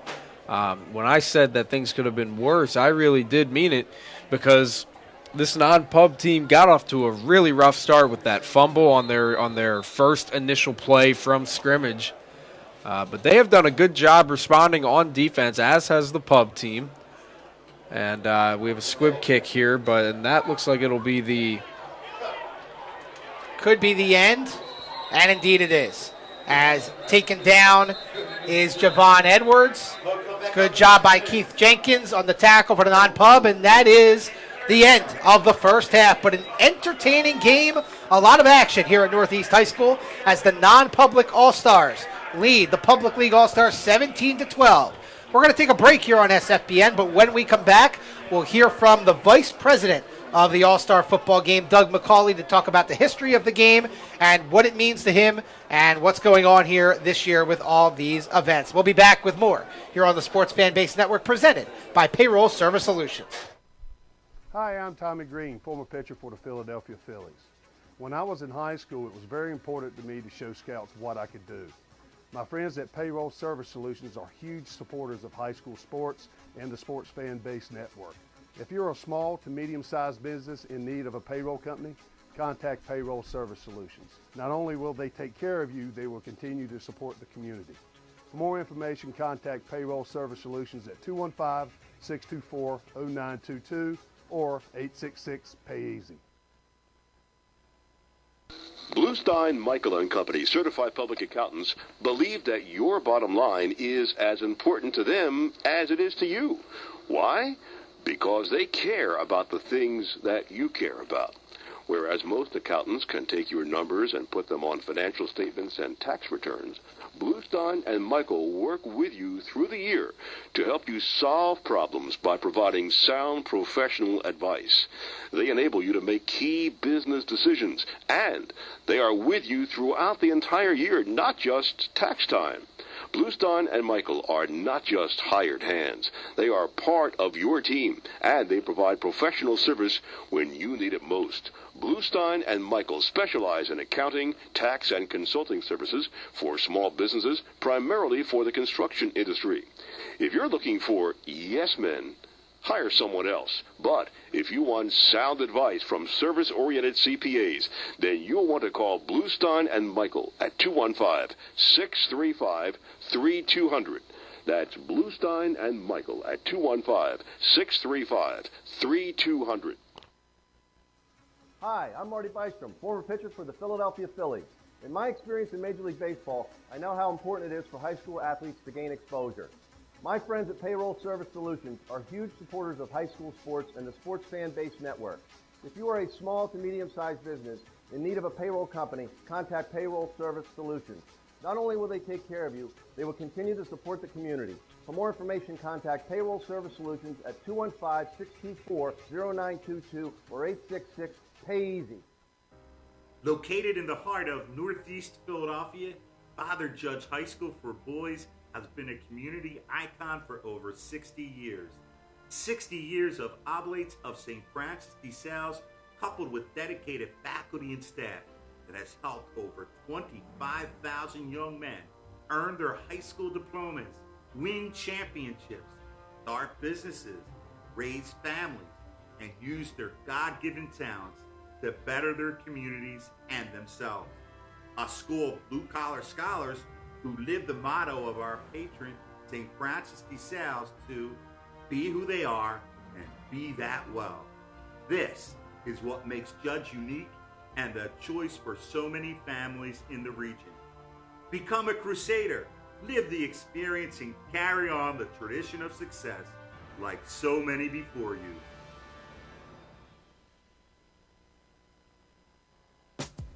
Learn with us.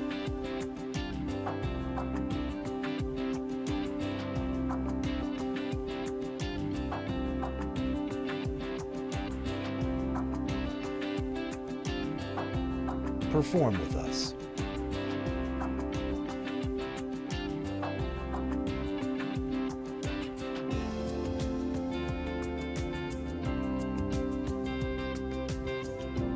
Compete with us.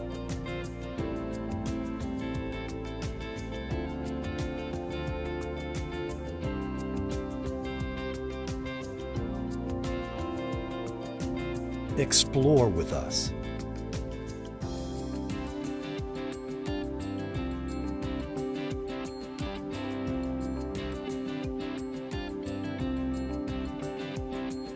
LaSalle College High School, a world of opportunities awaits you. Mathlete champions 19 straight years. I am AR. 36 sports teams and many championships. Over 92% of our graduates attend college. We are AR! Belong. Believe. Become. Archbishop Ryan, Arts, Academics, Athletics. Everything you need for success in life. I'm Kim, and I am AR. I am Denny O'Brien, and I am AR. Find out more at archbishopryan.com. Back here at halftime at Northeast High School for the Philadelphia City All-Star High School football game, and we're joined now by the vice president of the game and past president, Doug McCauley. Doug, thanks for joining us here in the booth. Thank you. It's a real pleasure to be here for the 44th annual game. That's amazing. 44 since 1975, I believe, is the year that you guys started, and I mean, it's an amazing game, and you keep it going, and it just only gets better. I mean, talk about the history of this game. It's a great game for a great cause. It brings together players from all over the city, and now District 12. We invite the players to be selected from their various schools by their coaches, and they represent their respective leagues. And tremendous competition over the years. And the names that have come out of this game, the scholarships and the opportunities that it's opened up for players, is what brings us back. As a former player myself in the city, long before this game came on, I grew up playing on this field for Charlie Martin. So I had the opportunities, and that's our way of our giving back. Most of our people that give back on our board have played in the city. So it's a great history. Including the president, Brian Fluck, who's the head coach for today. And he, of course, is in an interesting position where he's coaching the non-pub team, but also is the overall game administrator. Have you talked to Brian about kind of like separating those two hats? Well, it was a little bit difficult. This year, the non-public team, they struggled to get a head coach, and he took the reins. I've done that job. I've tried to balance that before. It's difficult. Luckily, we have other people that are involved. We have several athletic directors. Today's game site managers are the Lincoln High School athletic director, Ed McGettigan, and the Washington High School athletic director, Ken Geiser. And Cliff Hubbard's our game director, who's probably the most senior member of the public league. And the great thing is you have involvement from all those public league schools you just mentioned. Obviously, a lot of great involvement from the non-public schools as well. I know Mike McKay and Father Judge is involved. Absolutely. I think it's just great that you can get so many people involved with this game, and I think that's one of the things that makes this game so great. Right, and I'd be remiss if I didn't mention Billy Cook from Father Judge. He's been in every game. Working that non-public locker room and coaching in the game and offering his support. And with us in the back, behind the scenes, is one of our great sponsors, is the Pennsylvania Sports Hall of Fame, the City All-Star chapter, by one of our founders, Milt Halstead, and Dr. Ralph Recapito, when they first started the game off in 1975. Yeah. Some officials and a couple coaches just put it together at somebody's house one evening and spent a lot of time to get it together. And then the Eagles joined in, and Leonard Toast helped out, and we had the Eagles involved. But that changes. One of the things about this game is it evolves. And I tell people all the time, we have to adapt to survive. And our goal is to maintain the game, and we'll do whatever we have to do to keep it going. Yeah, and you've got a great game this year. You've got a lot of great players. You mentioned about some of the players that came out of this game in the past, but you've got a lot of players that are going on to play college football. Absolutely. But you also have some other players that this might be their last football game. We talked about that with Brian Fluck a little bit earlier in the broadcast. How cool is it, though, that they get to be a part of this game, no matter if they're playing in college or not? Absolutely, and our goal is to make sure that the athletes know that education is the key. The other night we gave them the statistics that they probably don't like to hear when they're 18 years old, but only 1.6% of high school players ever get to step foot on as an NFL or college pro team. And but we have some great ones. I mean, Raheem Brock, I coached the Colts, the Super Bowl. I mean, there are guys that came out of this game that we had Blair Thomas the other night at our banquet, Penn State and NFL great. Right. Matt Ryan. I mean, come on. Matty We could go on. Richie Gannon. I mean, we could go on and on. I don't want to forget people, but there's numerous players. Totaling somewhere between 40 players have come out of this game in the NFL. Wow. But the opposite thing is, for all the others, it's an opportunity to play in college, get an education, become a successful citizen. Yeah, and you know what the fun thing is, too, which I find very interesting. You've got the public league versus the non-public league, but within the teams, they've been battling it out, especially the guys on the offensive and defensive side of the ball. And now they have to play together for one common cause to win the City All-Star game. How does that dynamic play into it? And I know you guys have practice time, which certainly helps the cause. Well, yeah, we have a set number of practices, and each player must, make a certain percentage of practices in order to be eligible to play.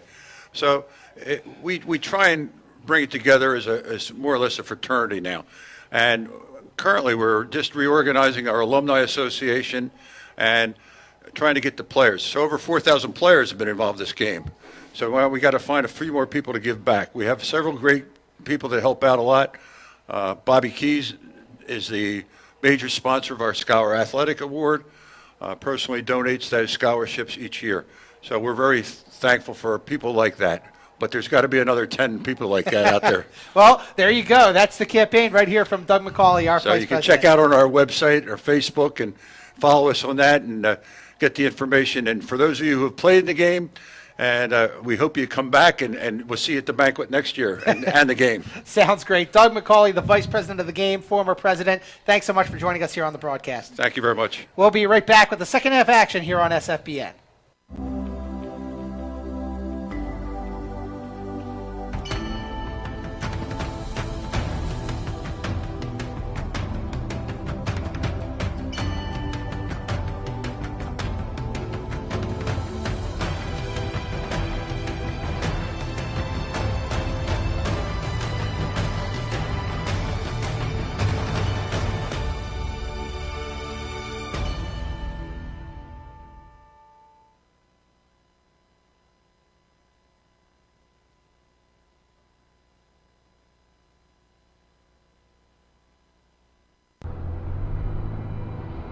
Lord Jesus, we thank you for the gifts of our graduates. Their excitement, their awesome wonder and curiosity. Their contributions that have blessed and challenged us, and we have become a richer and more diverse community of West Capital. As they step forward into the world, comfort their fears with full knowledge of your divine presence. Strengthen their resolve to walk in the footsteps of Jesus. Guide their feet as they move through life, protecting them from the pitfalls of darkness. They help to lead future generations into the warmth and the promise of your light.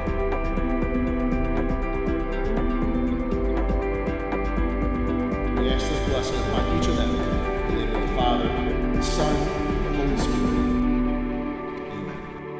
We are West Catholic.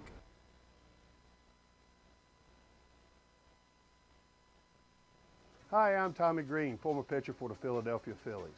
When I was in high school, it was very important to me to show scouts what I could do.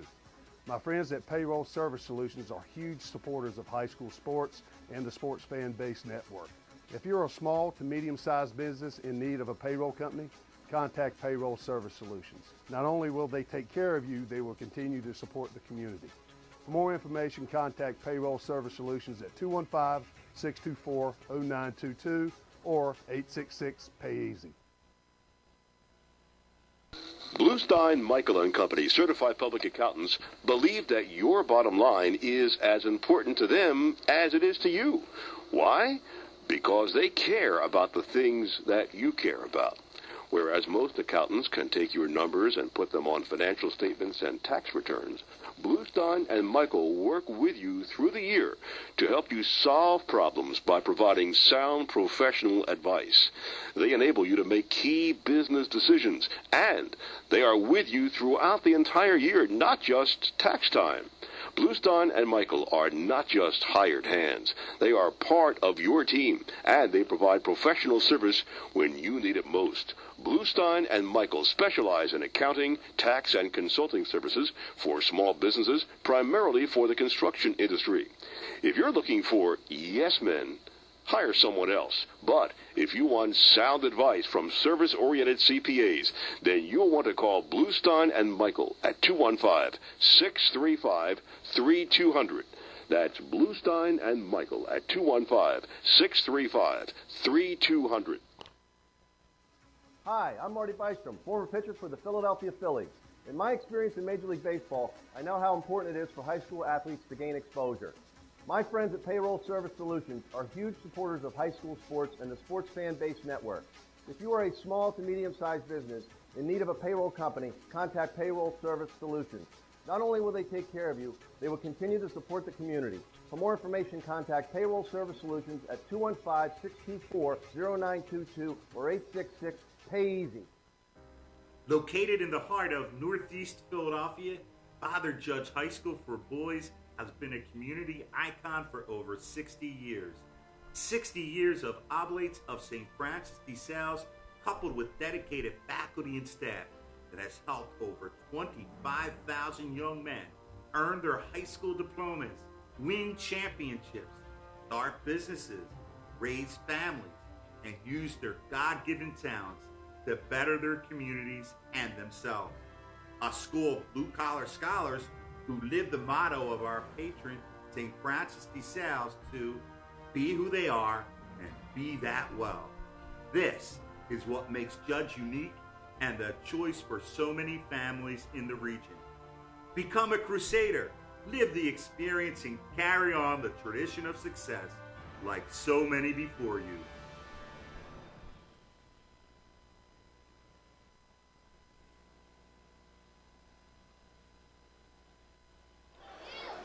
Welcome back to Northeast High School at Charles Martin Memorial Stadium. I'm Ari Bluestein, my partner Josh Abrams. The non-public team just came onto the field. They'll get a few minutes to stretch, and while we wait for them to get ready and we get ready to start the third quarter, we had a chance to talk to the Public League head coach, Jim Chapman, and it's his first year coaching in this game. He's excited, so we'll hear now from John Bartram High School head coach and Public League head coach, Jim Chapman. Joining us now here up in the booth is the head coach of the Public League team and the head coach of John Bartram High School, Jim Chapman. Coach Chapman, thanks for joining us today. Thank you for having me. I appreciate it. So this is pretty cool. I mean, you had a great year at Bartram. 11-0 in the regular season, lost in the Pub 4A title to a very good Imhotep team. How proud of you are you of your team, especially the last couple of years, the seasons that you guys have had? We've put together a couple good seasons. The guys have worked really hard and, really dedicated themselves in the off season, and it paid during the season. Great group of kids, academically, they're all doing very well.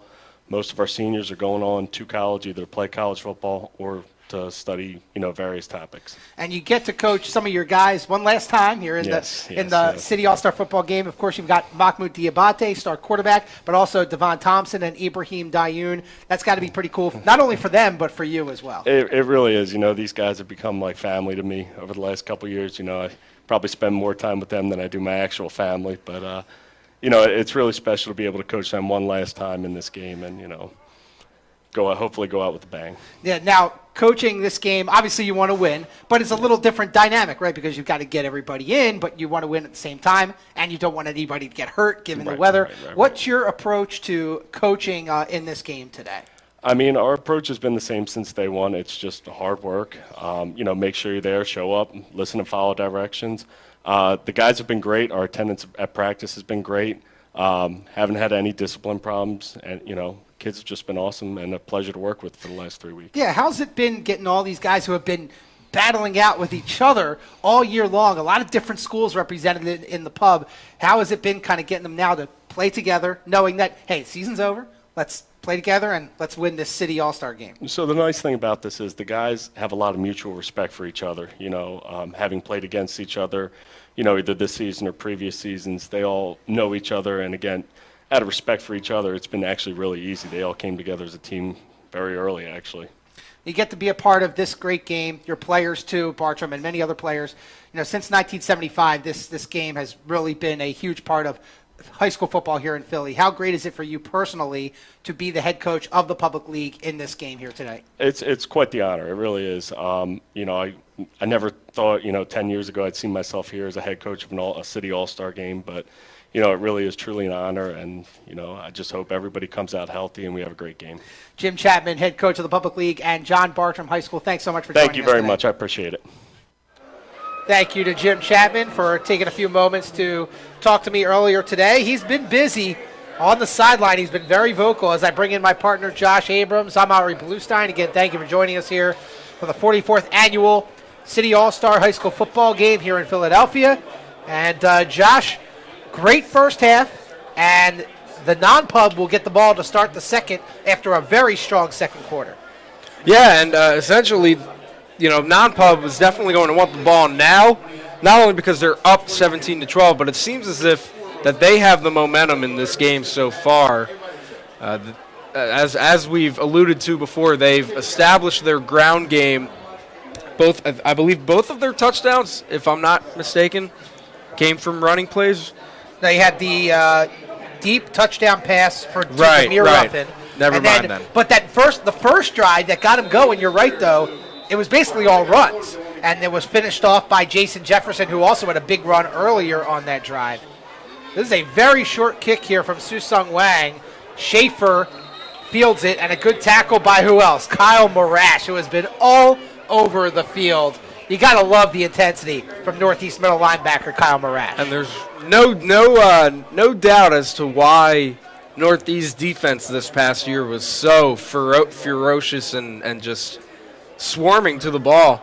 And Marash is clearly the leader, not just on Northeast, but it looks like he's the leading defender on this public team, just vocally and statistically.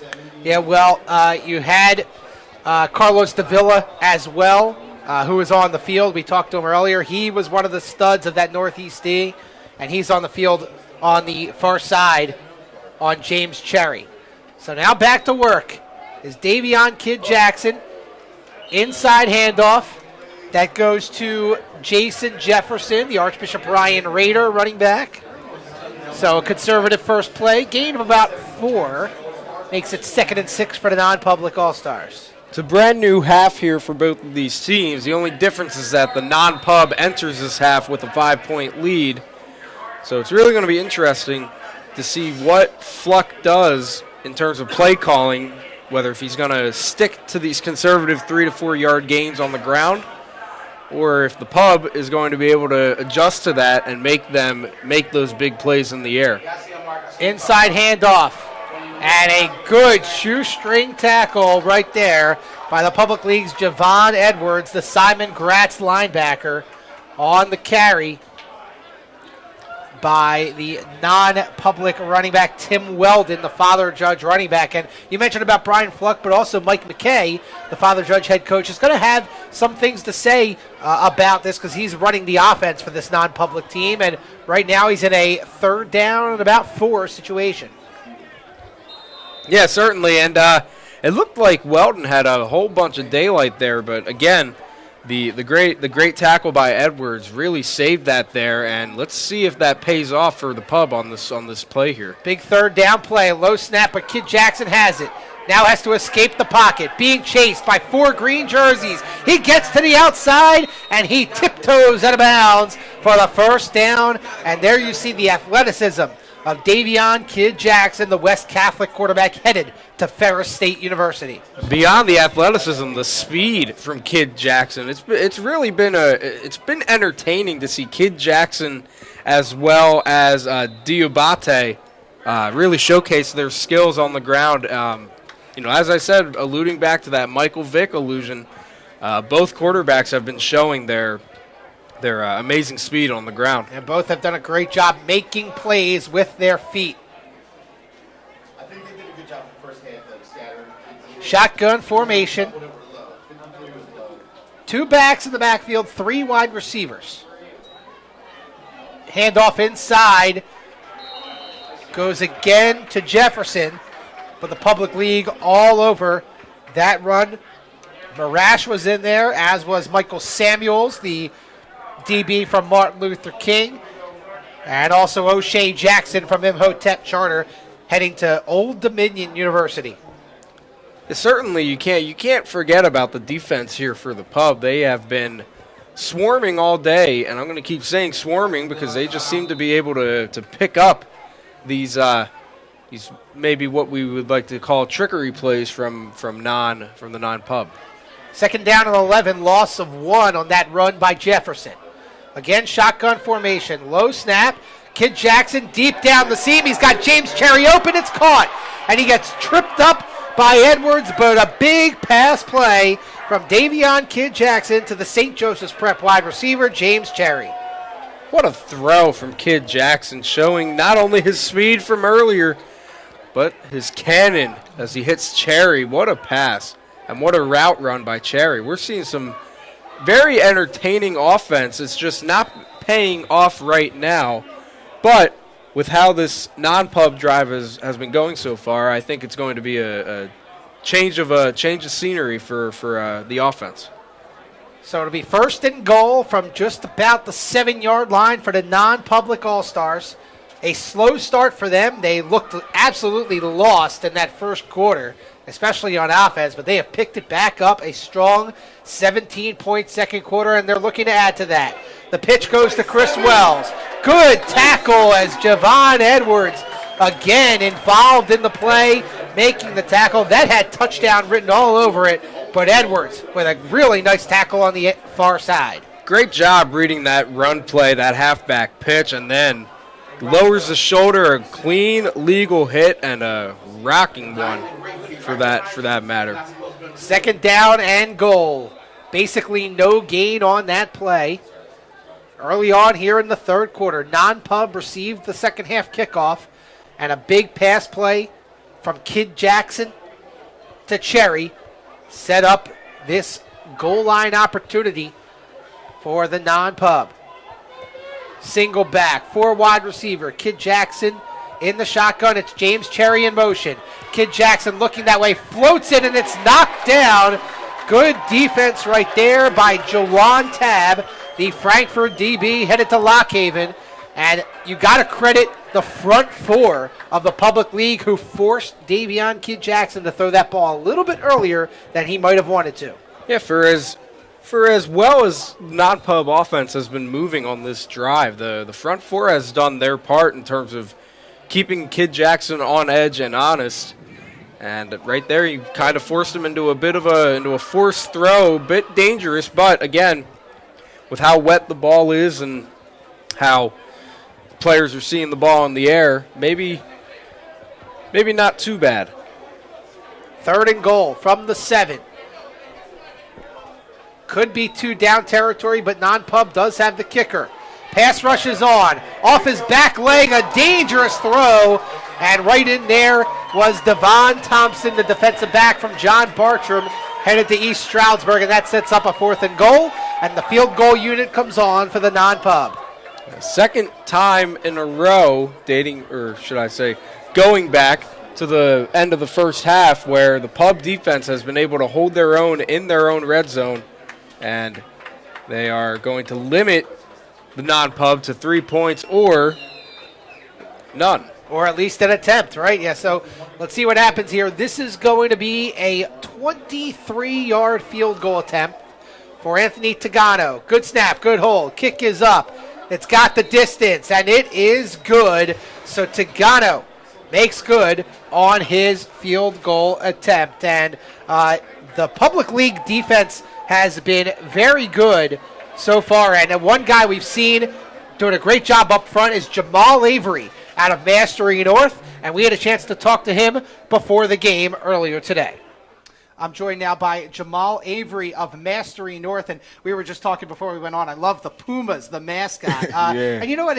It's a program that's only been around for a handful of years. Yeah, 7 years. Yeah, how cool is it for you to be a part of that team and now build up the program to a pretty good football program? I think it was pretty good that that's why I started playing football, and they helped me become who I am today. Like, I learned everything from Coach Davidson, Coach Pat. They guided me to be the man I am today. And now you get to represent the Pumas in the public league in the City All-Star football game today as a senior. How great is that? It's an amazing feeling. Like, this is like my second time playing at this field. This field is amazing. It's an amazing feeling. Yeah. I'm just blessed that it all worked out at the end. Yeah, and, you played with Mastery North. You didn't really play a lot of football growing up, right? And now you're going to Bloomsburg to play for them. How great is that to be a Bloomsburg Husky? It's an amazing feeling.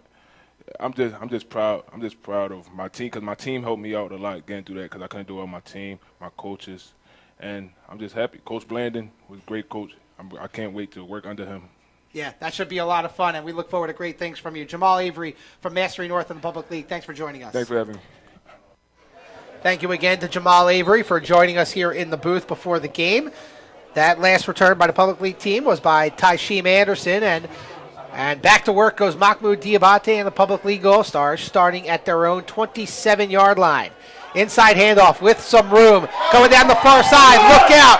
Corey Little from Boys Latin Charter gets tripped up just inside the 40-yard line, and a big-time play for the Public League All-Stars as he was tripped up and looked like by Charles Roten, the DB from LaSalle. But what a run from the Boys Latin Charter Warrior, Corey Little.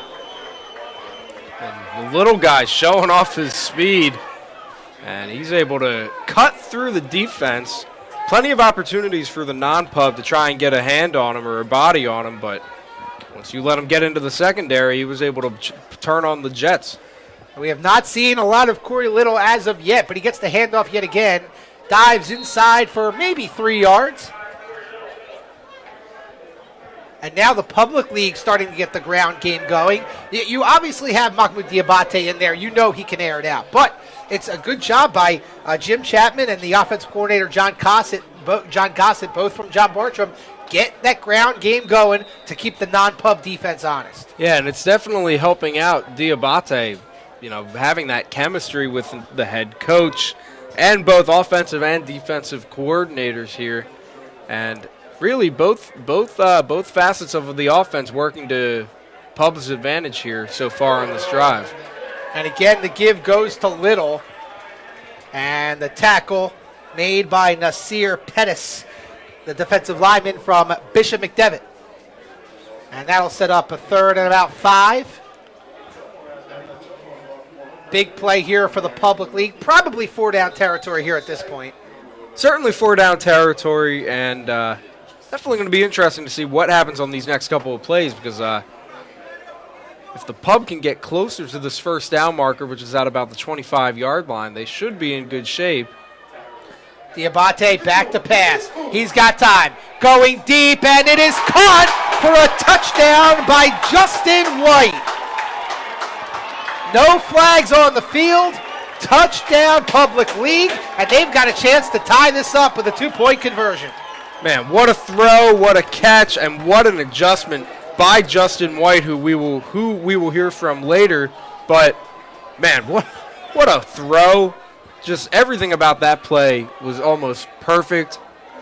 White does a good job of shaking off the defensive back. I don't necessarily remember who it was exactly, but nevertheless, great adjustment by White. And the Pub's going to go for 2 here like they have done all game. Diabate, corner route, again for White. Went up, got it, and it is incomplete. intercepted by the non-pub. Of course, no points awarded for that. So the Public League comes up short, but they do get the score to within 2, and we've got ourselves a ball game. And like you mentioned, Josh, we had a chance to talk to Justin White a little bit earlier today, and let's hear what the young man from Ben Franklin High School had to say, the man who just scored that touchdown. I'm joined now by Justin White out of Ben Franklin High School, / Constitution, right? They had a great article about Justin in the Tribune about how went to Constitution but played football for Ben Franklin. Was that kind of weird? You went to one school and then you played for another one? Yeah, it was kind of weird, but it was fun as well. So, I met a lot of new people from both Constitution and from Ben Franklin as well. Now, at this field at Northeast High School, I remember broadcasting the game a few years ago when you were a freshman, and you had Kevin Caldwell playing quarterback for the Electrons. You guys won the Public League Championship over Gratz. I mean, as a freshman, that must have been awesome. Yeah, as a freshman, that was amazing for me as a young kid to be here and to be on the grandest stage in the Public League and win the Public League Championship as a freshman. And now you're back here for the City All-Star football game as a senior. Talk about what it's been like playing in the Philadelphia Public League, playing for Ben Franklin, and being a part of this great football community. It was a long process for me, especially from where I started from as a freshman in 9th grade. I came a long way, and I just worked really hard to become the player that I wanted to be. And now you get to play Division II college football at Lock Haven in the PSAC. Mm-hmm. How much are you looking forward to that? I'm really looking forward to it, really looking forward to the opportunity and to play against the guys that used to play with me. So, it's going to be fun. A lot of Philadelphia Public League guys end up going to the PSAC. It's very competitive, and I'm sure you'll be looking forward to that. Justin White out of Ben Franklin / Constitution, thanks for joining us. No problem. Thank you for having me. Thank you to Justin White and the Public League, his team, coming up with a big play. One of the longest onside kicks you will ever see. Completely unintentional, but nobody on the non-pub wanted to get it. It was a short kick. Schaefer let it go. James Cherry couldn't get it on a bounce. And then it ended up being recovered by the Public League All-Stars, and now they are back in business inside the non-pub 30-yard line. Yeah, too much playing around there on that kickoff return. Someone's got to get on that ball, regardless of whether or not you get stuffed. As soon as you get the ball, you got to get a hand on it because it's not like a punt where you can just let it go. Unbelievable. Diabate back to work. Escapes the pocket. Being chased. He's got room to run on the far side, and he gets pushed out of bounds by number 31, Karan Lloyd, as he was also being chased by Romney De Silva out of West Catholic. And, man, another big play that completely changes the momentum of this game. Yeah, it's another big play for the pub team that has just come really in an unorthodox way, but yet it still works out for them. And, certainly plays like that aren't gonna help you out. So pub team has got to take advantage here. They've started off in great field position yet again. It's kind of been the case for both of these teams. It's just a matter of who's able to capitalize on them. Second down at about 4. Diabate back to pass again. Throwing on the run. Going deep and caught. What a play. What a catch by Quadir Dixon, the Martin Luther King Cougar. No flags on the field, and the Public League All-Stars have retaken the lead. What a catch by Quadir Dixon. The adjustment in the air, he just went up, 2 hands, hope for the best. He gets it over the defensive back. And Diabate, he is having a game. As is his receivers, too. He's definitely spreading it around, which is always good to see. He's got 3 touchdown passes to 3 different receivers today, does Public League All-Star quarterback Mahmoud Diabate. And that's why they call it an All-Star game. The handoff goes to his fellow Bartram Brave, Ibrahim Dayoun. But a nice play there on the outside. That was Adrian Lambert, the Archbishop Wood linebacker, making the play. So the 4th touchdown scored by the pub and the 4th 2-point conversion missed. But it's 24-20. The Public League All-Stars with 2 straight scores, capitalizing on that long onside kick play in which the non-Public League team did not make an attempt to recover it. And this has certainly been a more entertaining start to the half as compared to the first half, in the first quarter. where we didn't see many points. Yeah, the first quarter went by rather quickly as the Public League just methodically went down the field, running the ball, taking their time, and led 6-0 at the end of the first quarter. The second quarter dominated by the non-pub, with the exception of that wacky fumble recovery on the punt by the Public League. But now the third quarter has basically belonged to the pub, because if you think about it, even at the beginning, the non-pub had that strong first drive, but the Public League team again holds them to a field goal and then has taken over ever since. This is a deep kick, and now back to receive it and try to make a couple of moves is Troy Holland from LaSalle College High School. Absolutely nowhere to go, as the Public League special teams has been phenomenal all day long. Yeah, going back to what you said about the pub defense, Ari, those two stops. You look back at the last possession of the last real possession of the first half rather, and then that possession by the non-pub to start the second half here. Those two possessions resulted in field goals. Could have been only 6 points for the non-pub, and it could have been a lot more for them. But give credit to the pub, man. They are making them work for these touchdowns. Thank you for joining us here for the 44th annual Philadelphia City High School All-Star Football Game. Alongside Josh Abrams, I'm Ari Bluestein. Thank you for joining us here on the Sports Fan Base Network, presented by Payroll Service Solutions. And the non-pub, kind of a broken play right there, Josh. Loss of one on essentially a keeper. Nowhere to go, nothing doing. Non-pub, are they rattled right now from what has transpired in the last couple of minutes here in this third quarter? This drive is going to be probably the biggest drive of, if not the quarter, the entire game for the non-pub.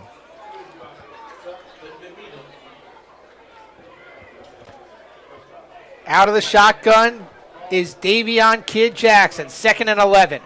Another low snap. Good protection. Going deep down the seam. He's got James Cherry again, and it's complete. Taken down by Amir Gillis, but another big play from Davion Kid Jackson to James Cherry.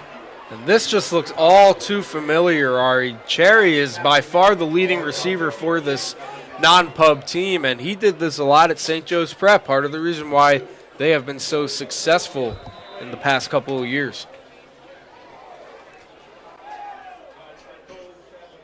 So the non-pub back in business. This has been a very exciting third quarter. A lot of big plays on both sides. The non-pub trying to answer after 2 straight touchdowns from the Public League to take the lead. Inside handoff. Good defense by the pub. In on the stop, Ernest Holland III out of Palumbo. Another South Philly school represented here today for the Public League. And like I've said, Ari, the beauty part about this whole concept of an all-star game is to get contributions and big plays from everybody. And we have not been failed of seeing that so far. 2nd down at about 9. Gain of 1 on the play. That was Tim Weldon on the run for Father Judge. Shotgun formation.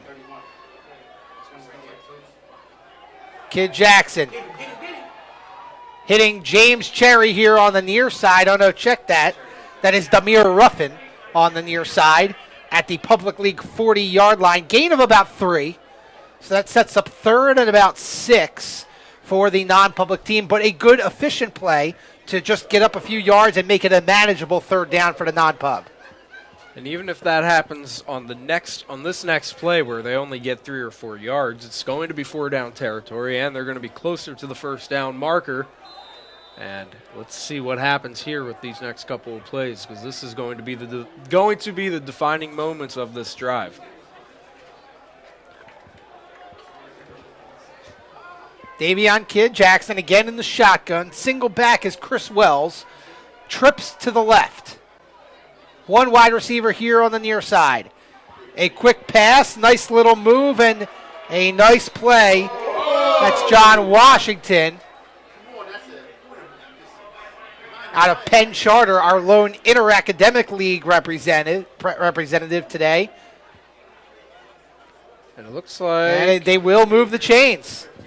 There will be a first down on a nice little dump off to the Penn Charter Quaker running back. We have a flag on the field here. So we do have a flag coming in late. So as of now, it is a first down. Let's see what they call here, Ari. It seems that these late flags have been illegal procedure flags, but let's see what they call. It is an unsportsmanlike conduct penalty on the public league. We saw some late extracurricular action, and again, it goes against the pub. And we've seen the public league have their fair share of those unsportsmanlike conduct penalties today. And I believe they also got called for a sideline warning. Perhaps the players and the coaches are getting a little too excited and are exceeding their boundaries on the sidelines. So that will put the non-public All-Stars inside the public league 20-yard line.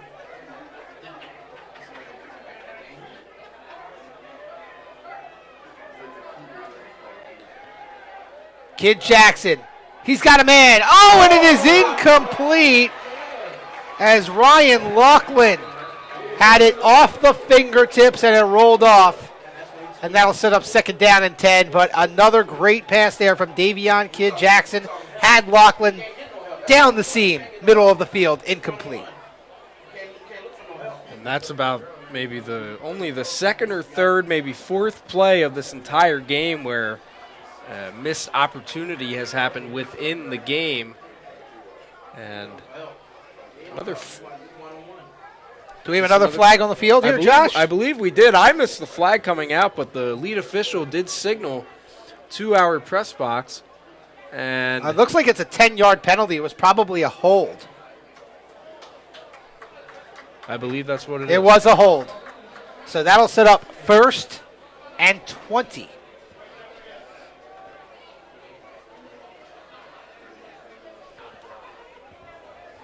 But the non-public league All-Stars still in a pretty good position here in public league territory on the public's 29-yard line. Again, shotgun formation. 3 wide receivers. James Cherry's in motion. The handoff goes to him. Cuts it up. He's got some room. Makes another man miss. And he gets pushed out of bounds. Late fast mask coming in. And that's going to add on some more yards to the great run by James Cherry, who has been extremely impressive here today. And not just in the air, not on the outside, but he has been providing a nice little ground attack for the non-pub. And once again, it looks as if these late calls, late penalties are hurting the pub. And the discipline there is still non-existent. The pub needs to be careful. But they're going to decline the face mask. I guess it's not added on. It would have been in place of. Oh, I'm sorry. They're offsetting penalties. There is a hold on the non-pub and a face mask on the public league. Well, that was a great run by James Cherry, but it goes for naught. Offsetting penalties will replay the down.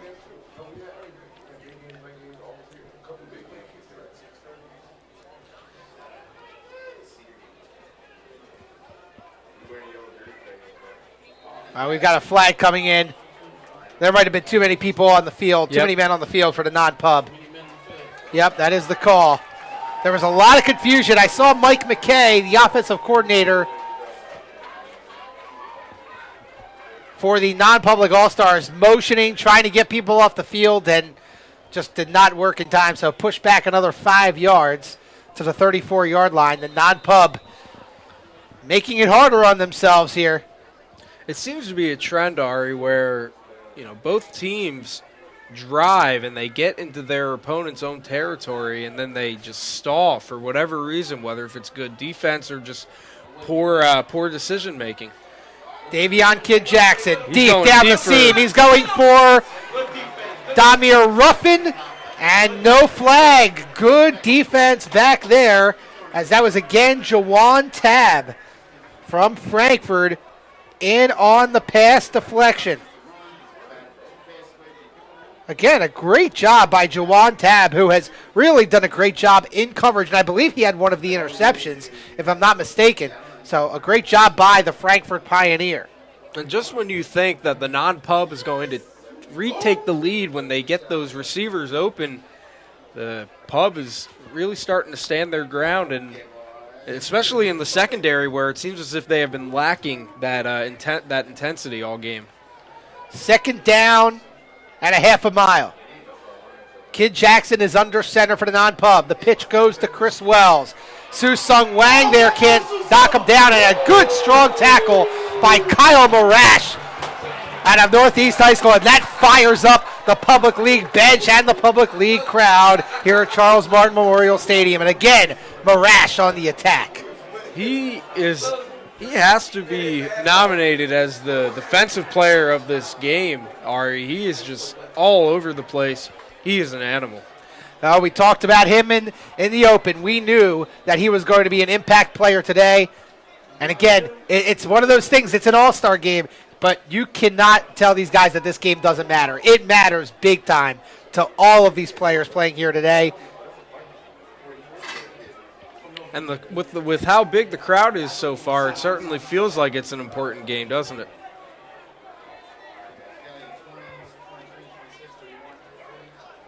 Shotgun, Davion Kid Jackson. Back to pass. He's got some time. Now he has to flee the pocket. He's going to go on the run. Some room to run near sideline, and he steps out of bounds just shy of the 20-yard line. It'll actually be more like the 23, and that will set up fourth down and about 13 yards. And this is a decision. I don't know if Anthony Tagano, the place kicker out of St. Joseph's Prep, has the leg for this type of field goal. We're looking at close to a 40-yard field goal at this point. And the clock is stopped with Davion Kid Jackson going out of bounds. And it will look like the non-Public League All-Star offense will remain on the field. They're going to go for it. Fourth and about 15. A big, big play right here. Davion Kid Jackson has some time, goes deep, and it is incomplete. Intended for Damir Ruffin. Amir Gillis, the Simon Gratz Bulldog, in on the pass breakup, and it will be a turnover on downs and another great defensive stand by the Public League All-Stars. Just a great, great sequence of events here for the Pub defense, especially in the secondary. Even though they did come up with some big interceptions earlier in this game, this is really about the first defensive drive for that secondary where they've been able to consistently hold them out of the end zone play by play. Not the worst decision for non-Pub to go for it there. It was 4-down territory, and Pub will take over at their own 23-yard line. But nevertheless, the credit and the focus goes to the Pub's defense for keeping them out of the end zone. All the momentum right now in favor of the Public League All-Stars. The non-Pub led 17-12 at the half. They had a field goal to start the second half to make it 20-12. Since then, it's been all Public League. Back in at quarterback is the George Washington QB, Cameron Gontak. Hands it off. This goes to Tysheem Anderson. Coming down here on the near side. Gains a few yards before being wrapped up. In on the tackle, number 26, Ed Fahey, the linebacker from Father Judge. Nice little run there by Tysheem Anderson. I believe he is the only representative here from School of the Future. We got a couple of future Firebirds on tap. Jameer Seagraves had a nice play in the defensive backfield. That's another one of my favorite nicknames in the Pub, the future Firebirds. Right up there with the Mastery North Pumas.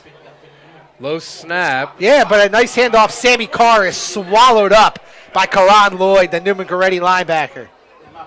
This is where non-pub's defense needs to make a stand here.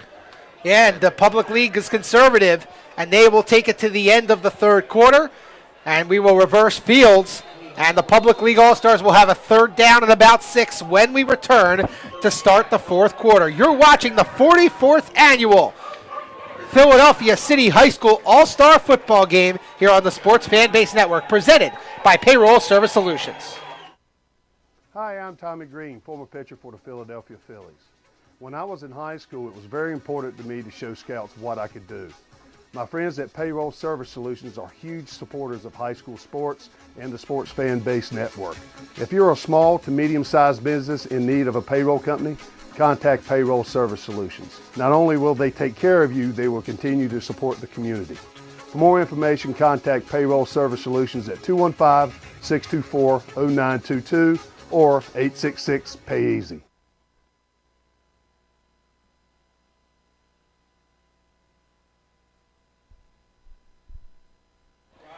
Welcome back to Charles Martin Memorial Stadium here at Northeast High School in the northeast part of Philadelphia, alongside Josh Abrams. I'm Ari Bluestein. Thank you for joining us again. Fourth quarter. And Josh, what a game this has been so far. It's definitely been a more entertaining second half in terms of offense here. And this is going to be a deep pass, and it is nearly picked off as Cameron Gontek going deep, and it was nearly picked by Adrian Lambert, the Archbishop Wood linebacker, and that is a huge break for the public league team because that was almost a big-time turnover for the pub. Yeah, and certainly when you look at the roster, we've said before that the one luxury that non-pub has that the pub doesn't is the kicking. However, they are pinned back behind their own 30, so they are going to need to punt it. Yep. And, you know, the public league staying conservative there, and right now they're just playing the field position game, right? They're just trying to punt it away and put the non-pub deep into their own territory if they can, because that was going to be tough to get out of that area right there, deep in their own territory. So now it will be Carlos Davila back to punt. Line driver. Cherry grabs it. Makes a move. And that'll be an illegal block in the back. That'll come back as Cherry is wrestled out of bounds by Talib Crippen. So the illegal block in the back will push back the non-pub. That was Devon Smith from LaSalle College High School, the guilty party. And as they get pushed back, I actually had a comment on Facebook, and I'm monitoring our Facebook comments. Thank you so much to everyone who's watching. Just had a very interesting one brought in by Michael Grove saying that Jason Jefferson of Archbishop Bryan and Kyle Marash of Northeast, who are playing on opposite sides of the ball today, they were teammates on the Rawhurst undefeated champions back in 2009, and we're only a stone's throw away from Rawhurst here at Northeast High School. So thank you for the comment, and I appreciate the shout out there, and keep those comments coming. And this is a great game, so thank you to everyone for tuning in here. The rain has basically stopped.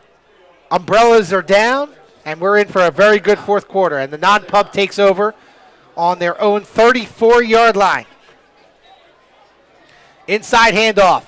Good defense yet again as that handoff went to Tim Weldon. Kyle Marash says no. Michael Samuels out of Martin Luther King High School in there as well. This pub defense, Ari, is not letting anything happen up the middle. They've really only gotten beat on those pitches or reverses to the sidelines, and also with the long pass plays. But those runs up the middle are just not happening for them. Yeah, it looks like Yamir Hayes from Kip Dubois also in on the stop. One of the smaller schools, a charter school that plays in the public league. Second down and 10. Shotgun. Davion Kid Jackson being chased, throws as he is dragged down to the ground. Incomplete. Tysheem Anderson, the future Firebird. Oh, no, check that. That was number 74, Aziz Kaba, the Northeast Viking. Very familiar with this playing surface. He's going to Division III's Delaware Valley to play college football. Nice job by Aziz Kaba. And really, the story will be in this game is the clutch defense here by the Pub, assuming they can hold on in this drive, as well as the unforced errors and mistakes that have been happening by both teams. It's a small deficit right now, so those mistakes are going to come back to haunt one of these teams at the end. 3rd and 10. This is a big third down for the non-Pub. Want to put themselves in a good position here in the fourth quarter. Jackson has to just dump it off. Pressure was coming, and he just dumped it off to Wells. Nowhere to go. It was actually a loss of about 7, and no choice here. The non-public All-Stars are going to have to punt. And tried to fool the Pub defense there with a halfback screen. And the front 7, front 8 of that Pub defense did not give in at all.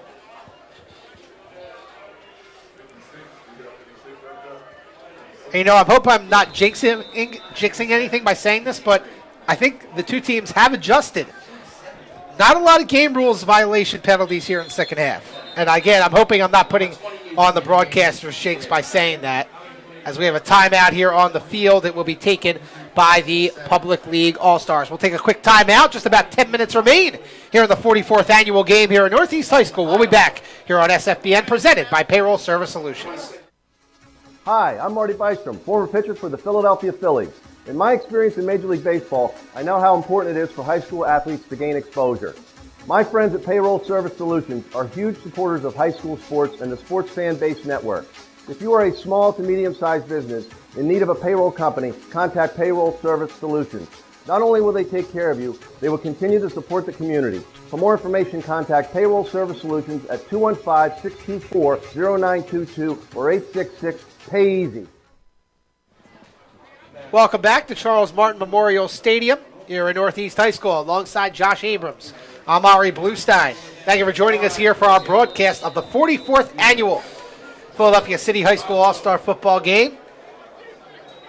Here's a punt here for Jack Barreras. High spiraling punt. And the fair catch. Actually, it wasn't a fair catch. It was just grabbed by Ibrahim Dayoun out of Bartram in the Public League. And he's fortunate that that was not muffed. That's what I was going to say, Ari. Very fortunate that that didn't pop out there. But this is going to be another big stand here. Big drive for both teams.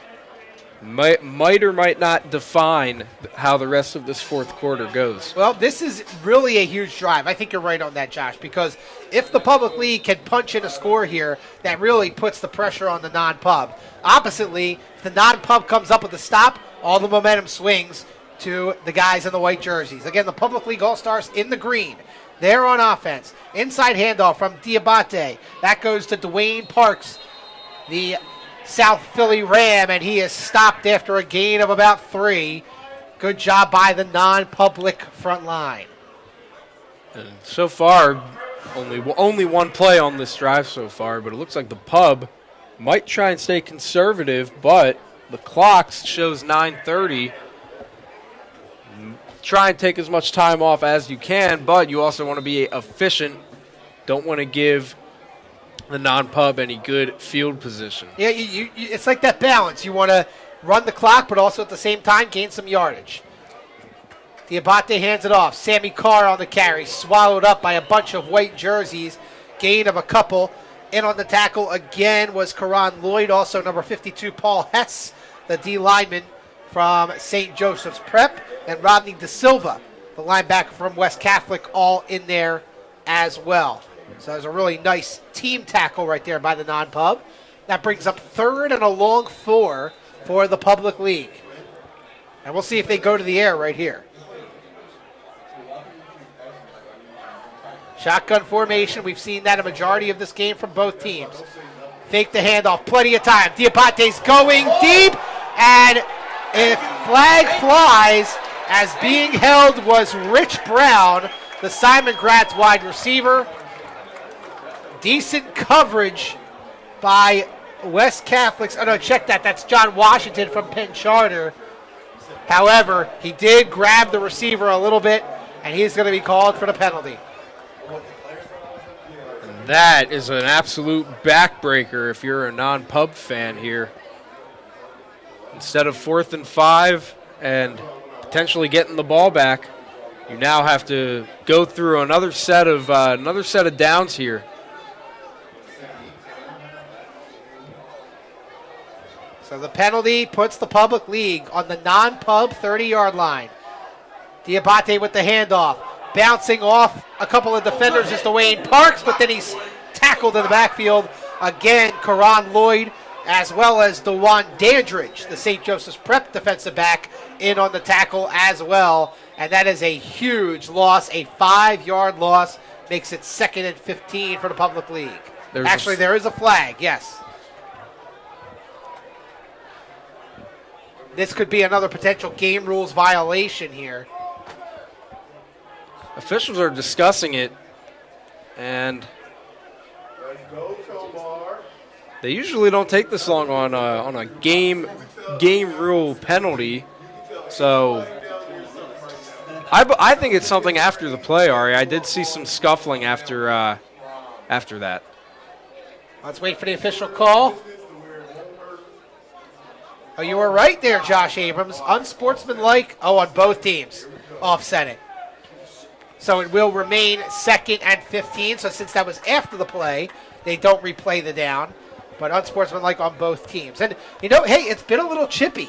These guys are here to win. And I love that. I love it. They are playing to win this game. And certainly, obviously, with how chippy it has been, both teams want to win. But I think you got to credit the coaching staff as well as the other teammates of those who get chippy with containing their teammates and making sure that it doesn't escalate into anything more than a chirping battle. Mahmoud Diabate, the former Bartram Brave. He's going to the air here. Schaefer chasing him, and he grabs him as he throws the football, and another flag flies, and another late hit. I believe this is going to go against the non-pub.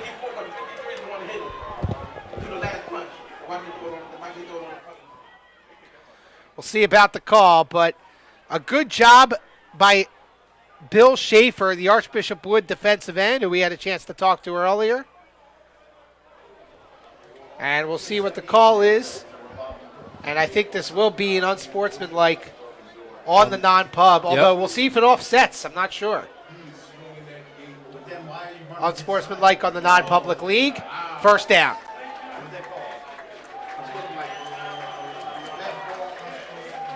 And that just does not help the non-pub in any way. Too many times on both sides where you've seen penalties occur that really break the hearts and break the back of both teams. But as of right now, it is working in the favor of the pub considering the score, their field position, and how they've been able to move the ball recently. 1st and 10 at the non-pub 20. It's a fade and to the outside, incomplete, a little bit overthrown, intended for Isaiah Gonzalez, the wide receiver out of Alwini Charter High School. First time we've said his name tonight. And it will be 2nd down and 10 for the Public League All-Stars.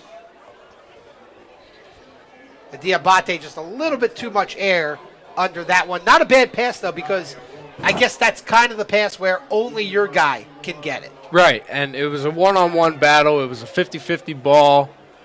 And that really, when you think about it, it could potentially stretch out the defense. And it's all going to depend on what happens here. Yeah, we have a handoff go to the outside, room to run. This is Mazkua, and that's a first down and a whole lot more as he gets inside the 5. He'll set up 1st and goal for the Public League. Great job by the blockers on that left side of that Public League offensive line. Up there was Zamir Hawley out of Kip Dubois, Edward Leak out of Frankfurt, and also Ryan Ford out of Simon Gratz, all up front on that far left side. And that was the burst that the pub needed in order to get closer to the end zone here. And now they have 4 more downs to try and sneak their way into the end zone and make it a 2-possession game. And eat up some more clock, as they wanted to do. Another handoff. Mazkua dives forward, touchdown. Oh, and a little bit extracurricular, unsportsmanlike on Mahmoud Diabate. The flag flew. The touchdown should still count, but we'll see what the flag is about. But if it does stand, 3 unanswered touchdowns for the public league here in the third quarter. And the offense of the public team has been the story of this second half. We mentioned how they are at a disadvantage of not having their a place kicker of any kind. But with the way that they've played on both sides of the ball, they're really starting to negate and not worry about that disadvantage, and they're going to go for 2 again, obviously, but helps out a lot when you block out that disadvantage. Shotgun formation. Diabate throwing it, and it is for the corner. Nobody home, and another 2-point conversion not made, and it will be, again, the non-public possession here with 7:49 remaining in the fourth quarter. We'll take a quick timeout here on SFBN, presented by Payroll Service Solutions. Don't go anywhere. We've got a good one. Hi, I'm Tommy Green, former pitcher for the Philadelphia Phillies. When I was in high school, it was very important to me to show scouts what I could do. My friends at Payroll Service Solutions are huge supporters of high school sports and the Sports Fan Base Network. If you're a small to medium-sized business in need of a payroll company, contact Payroll Service Solutions. Not only will they take care of you, they will continue to support the community. For more information, contact Payroll Service Solutions at 215-624-0922 or 866-PAY-EASY. Welcome back here to Northeast High School. You see some of our fans over on the non-public side hoping for some fireworks, and I bring in my partner Josh Abrams. I'm Ari Bluestein, and what does the non-public team have to do to get into that end zone? Because they have not seen that end zone since the big 50-yard touchdown pass from Kid Jackson to Ruffin. They've gotten 2 field goals since then, but have not been able to cross the goal line. Well, I think they just need to get the long ball going, and I'm not saying Hail Mary type plays where they're trying to air it out every time, but you saw on that last touchdown that they were able to just, throw a nice 20 to 30 yard slant route, and then Cherry breaks away from the D-back for the touchdown. The non-pub is trying to beat this public league team up the middle, and as you see here on this return from the non-pub, they just can't get past this tenacious, ferocious, and just determined public league team defense. They've had them figured out from that last touchdown, especially when they've held them to those 2 field goals. That really kind of set the tone for the rest of the half. Yeah, good coverage yet again by the special teams of the public league. Now, there was a flag and a late hit coming in, and I think that's going to be against the public league. It will be a face mask on the public league on the tackle. So after good special teams coverage, they give back 15 yards, and now the non-public team is across midfield and into public league territory. This is an almost must-score drive, I think, for the non-public team. Oh, absolutely. You look at the clock, there's 7:42 remaining. If they can get a score here within the next 2-3 minutes or so, they're going to, and I think a really important factor is that non-pub has all 3 of their timeouts, where pub only has 2. It's really going to be big to try and get something going here, and that's a big loss. That's over a 10-yard sack, as Kid Jackson had nowhere to go. You got to get rid of the ball, Ari. Yeah, he just held on to it for way too long. Jamal Avery was in there, the Mastery North D lineman. And I also saw number 74, Aziz Kaba, the defensive lineman from Northeast, as well as Damir Fallen Stone from Mastbaum. Great job by the public league's defensive line. And that sets up a 2nd and 22 for the non-public All-Stars. Every time they get good field position, it seems like non-pub just shoots themselves in the foot. And that's not the first time it's happened, and it really hurts because Pub. Oh, and the ball's out. The ball is loose. I believe the Public League has it on a bad exchange from Davion Kid Jackson. And I believe that was going to Adrian Lambert on the run, or it could have been Jason Jefferson. I wasn't sure. Actually, it was Jason Jefferson. And the fumble gives the ball back to the Public League, and that is an absolute killer for the non-pub because now it gives the ball back to a really hot offense for the Public League All-Stars. Second play in a row where the non-pub has just killed themselves on offense. I thought it was to me it all started when Pub got that face mask that set him up at midfield, then the 10 to 12 yard fumble that lost. Yeah, that was a then tough the play. Fumble exchange. Diabate hits his teammate Ibrahim Dayoun, and again the Bartram Brave connection continues between Diabate and Dayoun. And momentum, I don't even want to call it momentum, Ari. I just think everything, the idea of a W is starting to favor the Pub here. The clock will tick, and they're going to get closer to the end zone as I don't think this non-Pub defense has any answers for the offense right now, especially in the air.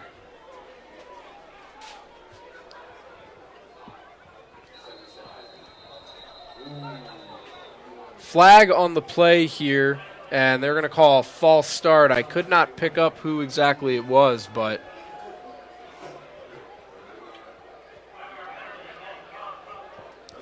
that'll set the Public League team back 5 yards at the non-pubs, about the 23-yard line. So now we have just under 6 minutes remaining here in the fourth quarter, and the non-public team won this game last year. Public League team won it 2 years ago in 2016. So the Pub trying to get the bragging rights back.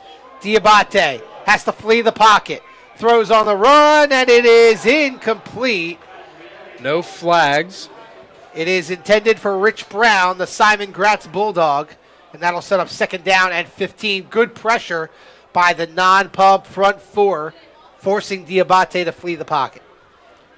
Almost a dangerous throw there, but it looks like nobody had a chance at catching that ball. Diabate, I think, was he throwing across his body? A little bit. He was on the run to his left, had to throw with his right. You're not going to get a lot on that throw. I mean, Diabate did a pretty good job at that, but that is not an easy throw to make. Moving to your left and throwing with your right hand. Now a flag flies. Too many men on the field against the Public League All-Stars. So the non-Pub did it earlier today, and now the Pub guilty of that penalty. And now if you're the Pub and you're head coach Jim Chapman, you just want to get a score, punch it in, and put this baby away. Because with 5.5 to play, it's already a 10-point game.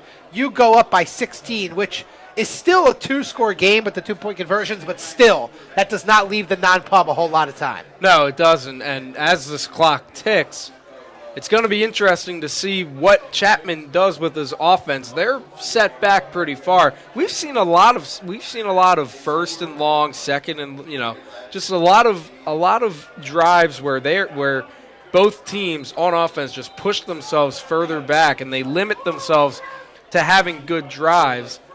Whistle on the field here. Let's see what the call is. Was there a flag? I do not see a flag. This could be a timeout. They might want to put some time back on the clock.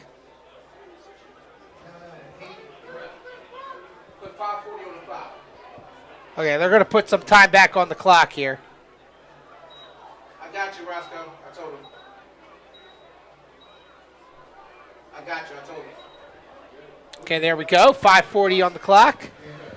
I guess the clock was the clock. Yeah, the clock did not. Yeah, after the penalty, I guess it was supposed to stop. It was supposed to stop. So add some time here. So now with the clock standing still at 5:40, the Public League has some work to do. Second and long. Diabate fleeing the pocket again, being chased on the run, and it is incomplete. Intended again for Isaiah Gonzalez. Good coverage. There is a flag. There might be a pass interference penalty. And it will be on the non-public All-Stars. And again, another penalty that just absolutely kills the non-pub's chances at maybe stalling the pub. That'll just move them closer. It's pass interference on the non-pub.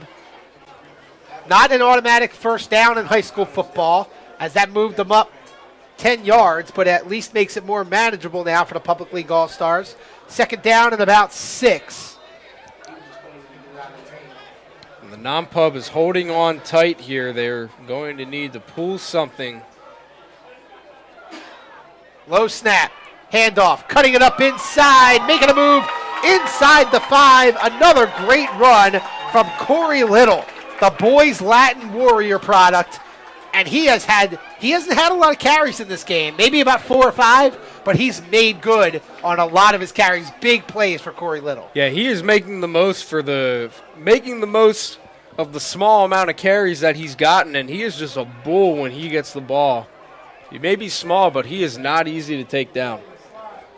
First down and goal inside the 5. Handoff goes to Little, trying to finish it off, dives forward, gets to about the 2.5-yard line, and it will be second and goal for the Public League All-Stars. The non-pub isn't going to make it easy for the pub to get into the end zone here, but the clock continues to tick, and it is not going to be the non-pub's friend coming down at the stretch of this game. Now, the non-public All-Stars do have 3 timeouts remaining. Public League has 2 timeouts remaining, so the non-pub choosing to just save their timeouts as of now.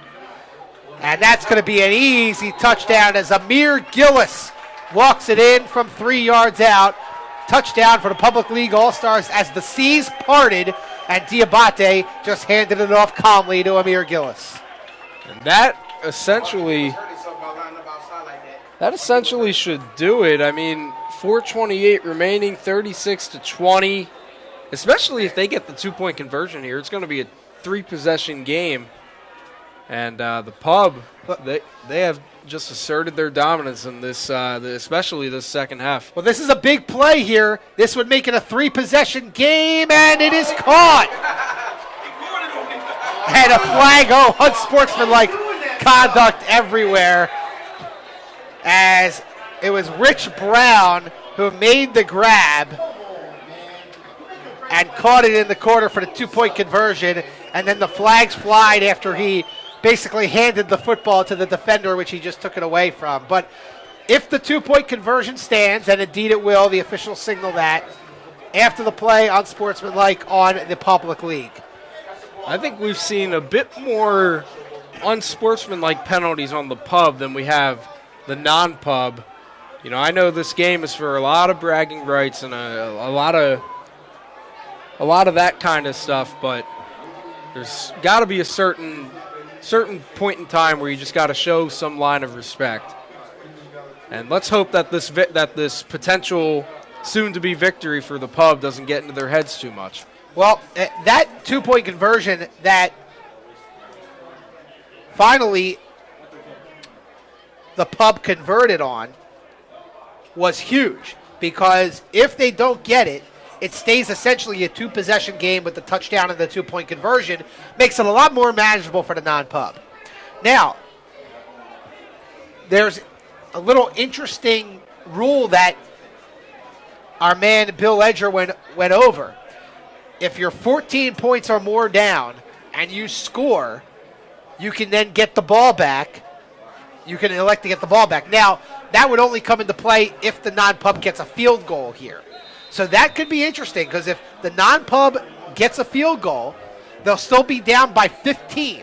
They can then elect to get the ball back and then score 2 touchdowns. So it'll be interesting to see how this gets played here. Now, of course, the non-pub has to start here with fielding the kick.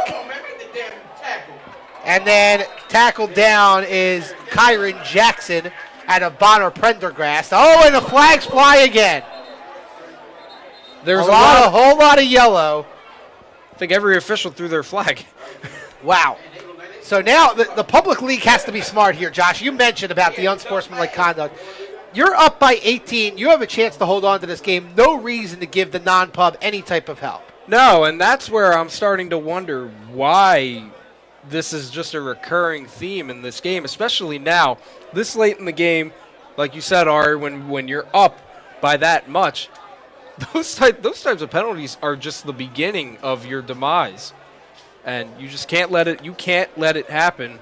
And it looks as if these flags are going to favor the non-pub. Now, keep in mind, this happened on the last time the non-pub got the ball. They had an unsportsmanlike that put them at midfield, and then they shot themselves in the foot with a fumble. Exactly. So non-pub has not taken advantage as of yet. This is the time to take advantage, though. Right, and 4:19 left on the clock. You can get a quick score, and then use that rule as they're going deep here, and not even close. That'll be out of bounds. It only takes 7 seconds off the clock. So but Davion Kid Jackson intended there for Damir Ruffin. But as I was saying, you got to be smart. That's just play. It's just there's no really other way to put it. You got to. The game isn't over until the clock hits 0. It's a cliche statement. Everyone says it, but it truly is, especially when when you're in a game like when you're playing a game like football where you can score so quickly. And it looks like a timeout on the field. Who called the timeout is the question. Well, while there's a timeout on the field, we'll take a quick timeout here on SFBN presented by Payroll Service Solutions. Just over 4 minutes left here in the City All-Star football game. Hi, I'm Marty Bystrom, former pitcher for the Philadelphia Phillies. In my experience in Major League Baseball, I know how important it is for high school athletes to gain exposure. My friends at Payroll Service Solutions are huge supporters of high school sports and the Sports Fan Base Network. If you are a small to medium-sized business in need of a payroll company, contact Payroll Service Solutions. Not only will they take care of you, they will continue to support the community. For more information, contact Payroll Service Solutions at 215-624-0922 or 866-PAY-EASY. Welcome back here at Charles Martin Memorial Stadium here at Northeast High School. Final 4+ minutes here of this 44th annual Philadelphia City All-Star football game. Good job by Kid Jackson to elude some trouble, and then it gets picked out of the air, and it's an interception for the Pub. Picked off officially by Ashton Edward, the linebacker from Ben Franklin. No flags on the field, and I think that one will put this one in the books. Great job, again, by the front line of the Public League to get some pressure on Davion Kid Jackson. That's the second possession in a row, Ari, where Kid Jackson just holds on to the ball for too long. He was trying to get it deep. Was not entirely sure who it was intended for, but nevertheless, he just held on to the ball for too long, and he let the defense get a hold of him. And I believe that was Javon Edwards, the linebacker from Gratz, who has been all over the field today. He was the one who made the hit and forced the interception. And now the Pub can essentially run out this clock. Although a good job by the non-Pub and Adrian Lambert to push out of bounds Dwayne Parks on the carry.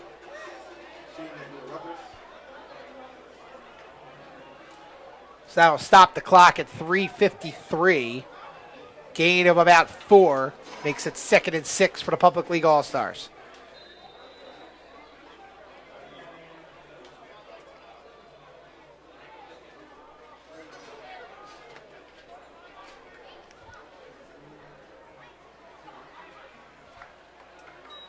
Under center, or check that in the shotgun, is Cameron Gontek, the George Washington quarterback. And the running back was tackled to the ground. Ball came out, but he was down by contact down on the turf.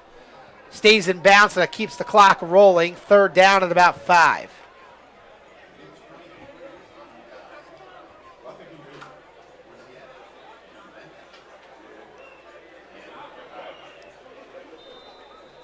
It still amazes me, Ari, that this non-Pub team has has been kept out of the end zone since the second quarter. It's just unbelievable how they just have not been able to figure out this Pub defense, and it's been quite the opposite. The Pub has figured out the non-Pub offense. That's a keeper for Cameron Gontek. And he went out of bounds. And it is a first down for the Public League, and that'll definitely do it now. Gontek, what a job he has done. He is looked at, and he's going to be looked at in this game as the backup to Diabate, but he has done a fantastic job of holding up the fort for Diabate. Well, they've done a good job of mixing them in and out. Obviously, it's an all-star game. You want to get everybody in. Gontek is the second quarterback on the roster, but he's done a good job of managing the game as he hands it off to Tysheem Anderson, but a flag flies, and we'll see what this one's all about. Could be another game rules violation. It came in from behind, and it is on the Pub, but I believe it was a holding call, Ari. It looks like it's going back 10 yards, so I believe you are correct there, Josh.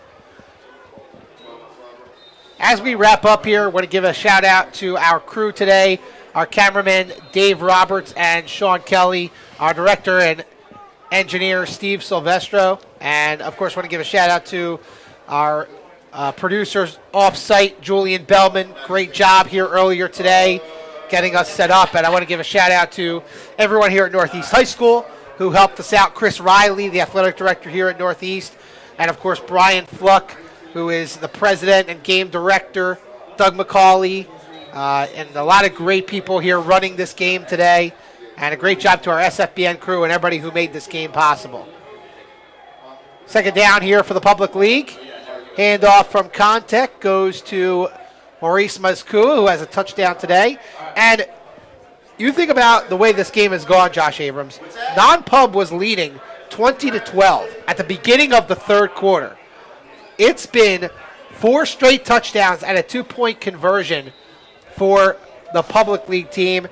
And just an amazing job. Amazing job by the Pub here in the second half. Well, it was 17-12 at the half in favor of the non-Pub, and then non-Pub got the ball to start the second half, I believe. If I'm not mistaken. Yes, that is correct. And they had the field goal on a pretty good drive, but they got stalled. Exactly. And ever since then, it's been all Public League. Exactly. Once the Pub held non-Pub to that field goal, that really set the stage for the Pub's offense to get going and, really bring it to them. And even when Pub wasn't converting on those 2-point conversions, it was clear that they were the dominant offense, especially in the second half. Is it a tale of two halves? Perhaps, but either way, just absolute dominance on really both ends from Pub, and then just some costly mistakes, some errors that really just hurt the non-Pub.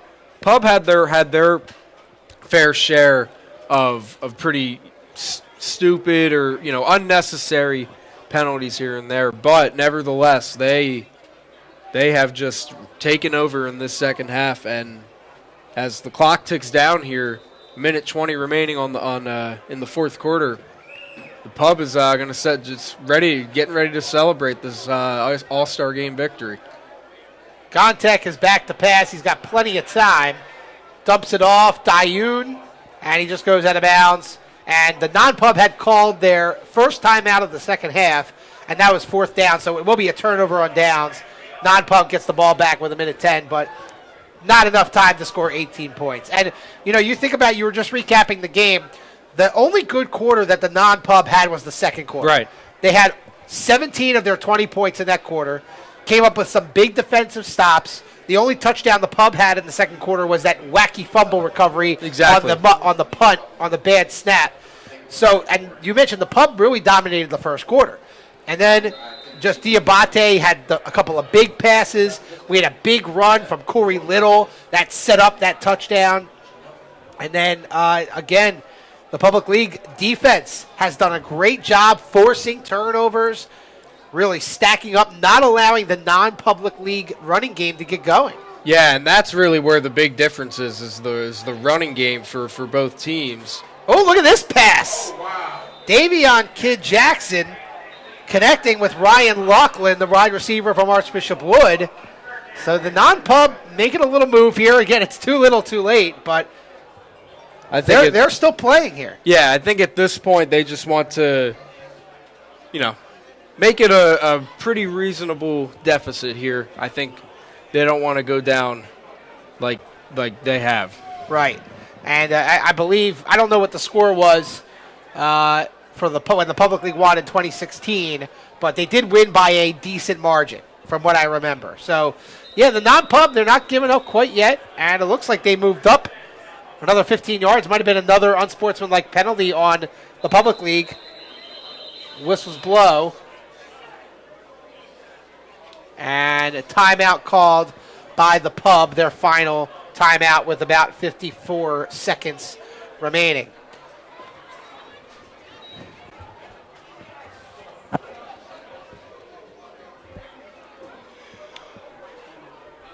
It's starting to get a little bit darker here on this Saturday evening here in Northeast Philadelphia. And I'm Ari Bluestein, my partner Josh Abrams. Good game we had today. Exciting. A lot of exciting plays.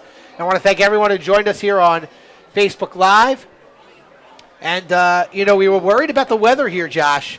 And there was a point where it was coming down pretty hard. But no thunderstorms, no lightning. And really in the second half it cleared up.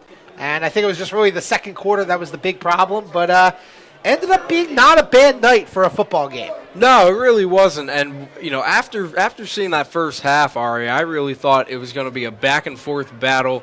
It was a one-possession game going into halftime, and it was a one-possession game for about the beginning stages of the third quarter. But then things just started going the Pub's way. They were getting good defense from their linebackers, specifically Marash. And, non-pub really shooting themselves in the foot. And that's been the story of the game from start to finish, as Davion Kidd Jackson going for the end zone, intended for Laughlin, but again broken up by Jawan Tab. And we've said Jawan Tab's name a few times. He's probably been the best in pass coverage for the Public absolutely. League. I think he's had at least 4 pass deflections, if not more. Pass breakups. Pass right. breakups, exactly, yeah. And, him, Marash in the middle, and just the entire D-line, they've just, up front, they've just been able to get through to the running back and the quarterback, which is why Kidd Jackson has turned it over in the last couple of possessions here. And that really put the game away. It's really the D-line I think you have to credit for putting the game away. Marash throughout the whole game for being an animal. And then, as you said, Kidd Jackson going deep. That was intended for, looked like Wilbert Mulba, the wide receiver from West Catholic. He was looking for a penalty, but no flags on the field. That'll be 3rd and 10 now for the non-pub, 38 seconds remaining.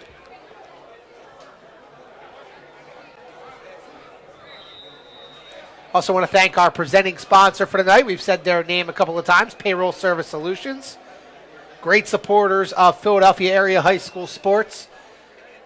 Big supporters of this all-star football game here today. That is in its 44th game in its history. Been around since 1975. Davion Kidd Jackson steps up. He's going to throw it deep, corner of the end zone, and it is picked off.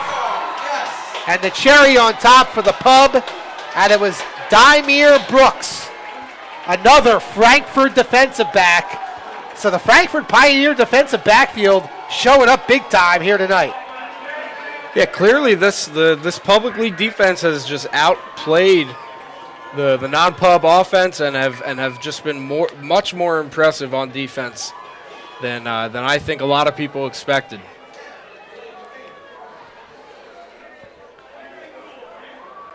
So the Public League will take over, and we'll see if they just sit on it in victory formation. And it will be Cameron Gontak, the George Washington quarterback, going back out.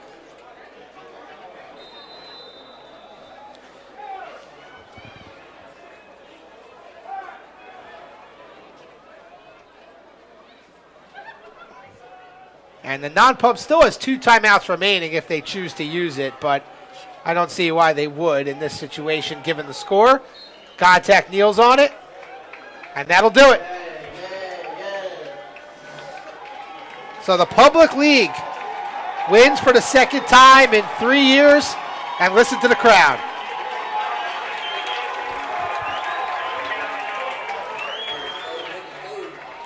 So the Public League celebrates as 000 on the clock. And your final score, the Public League All-Stars 38 and the non-Public League All-Stars 20. A big win by the Pub, and as we talked about all game, Josh, 3 out of the 4 quarters, the Public League just dominated. Yeah, and it was really a tough task for the non-pub. They fumbled on their very first play from scrimmage, and that really, despite how good of a second quarter they had, that really set the tone for the rest of the game. And I think that just gave the the pub, a lot of confidence on defense. They were able to get to Kid Jackson a whole lot today, and I think that's going to be the story of the game when it's all said and done.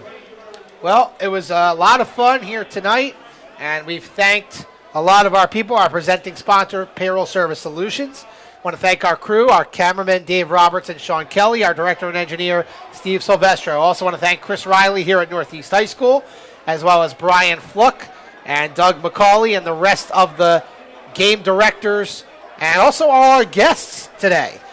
Bill Edger for explaining the rules. We had Kyle Adkins, the new Archbishop Wood head coach. Both head coaches, Brian Fluck and Jim Chapman. Jim Chapman getting the victory here today for the Pub. And all the players that talked to us, Damir Ruffin, Bill Schaefer, and Calvin Presley from the non-public team, and Justin White, Carlos Davila, and Jamal Avery from the Public League team.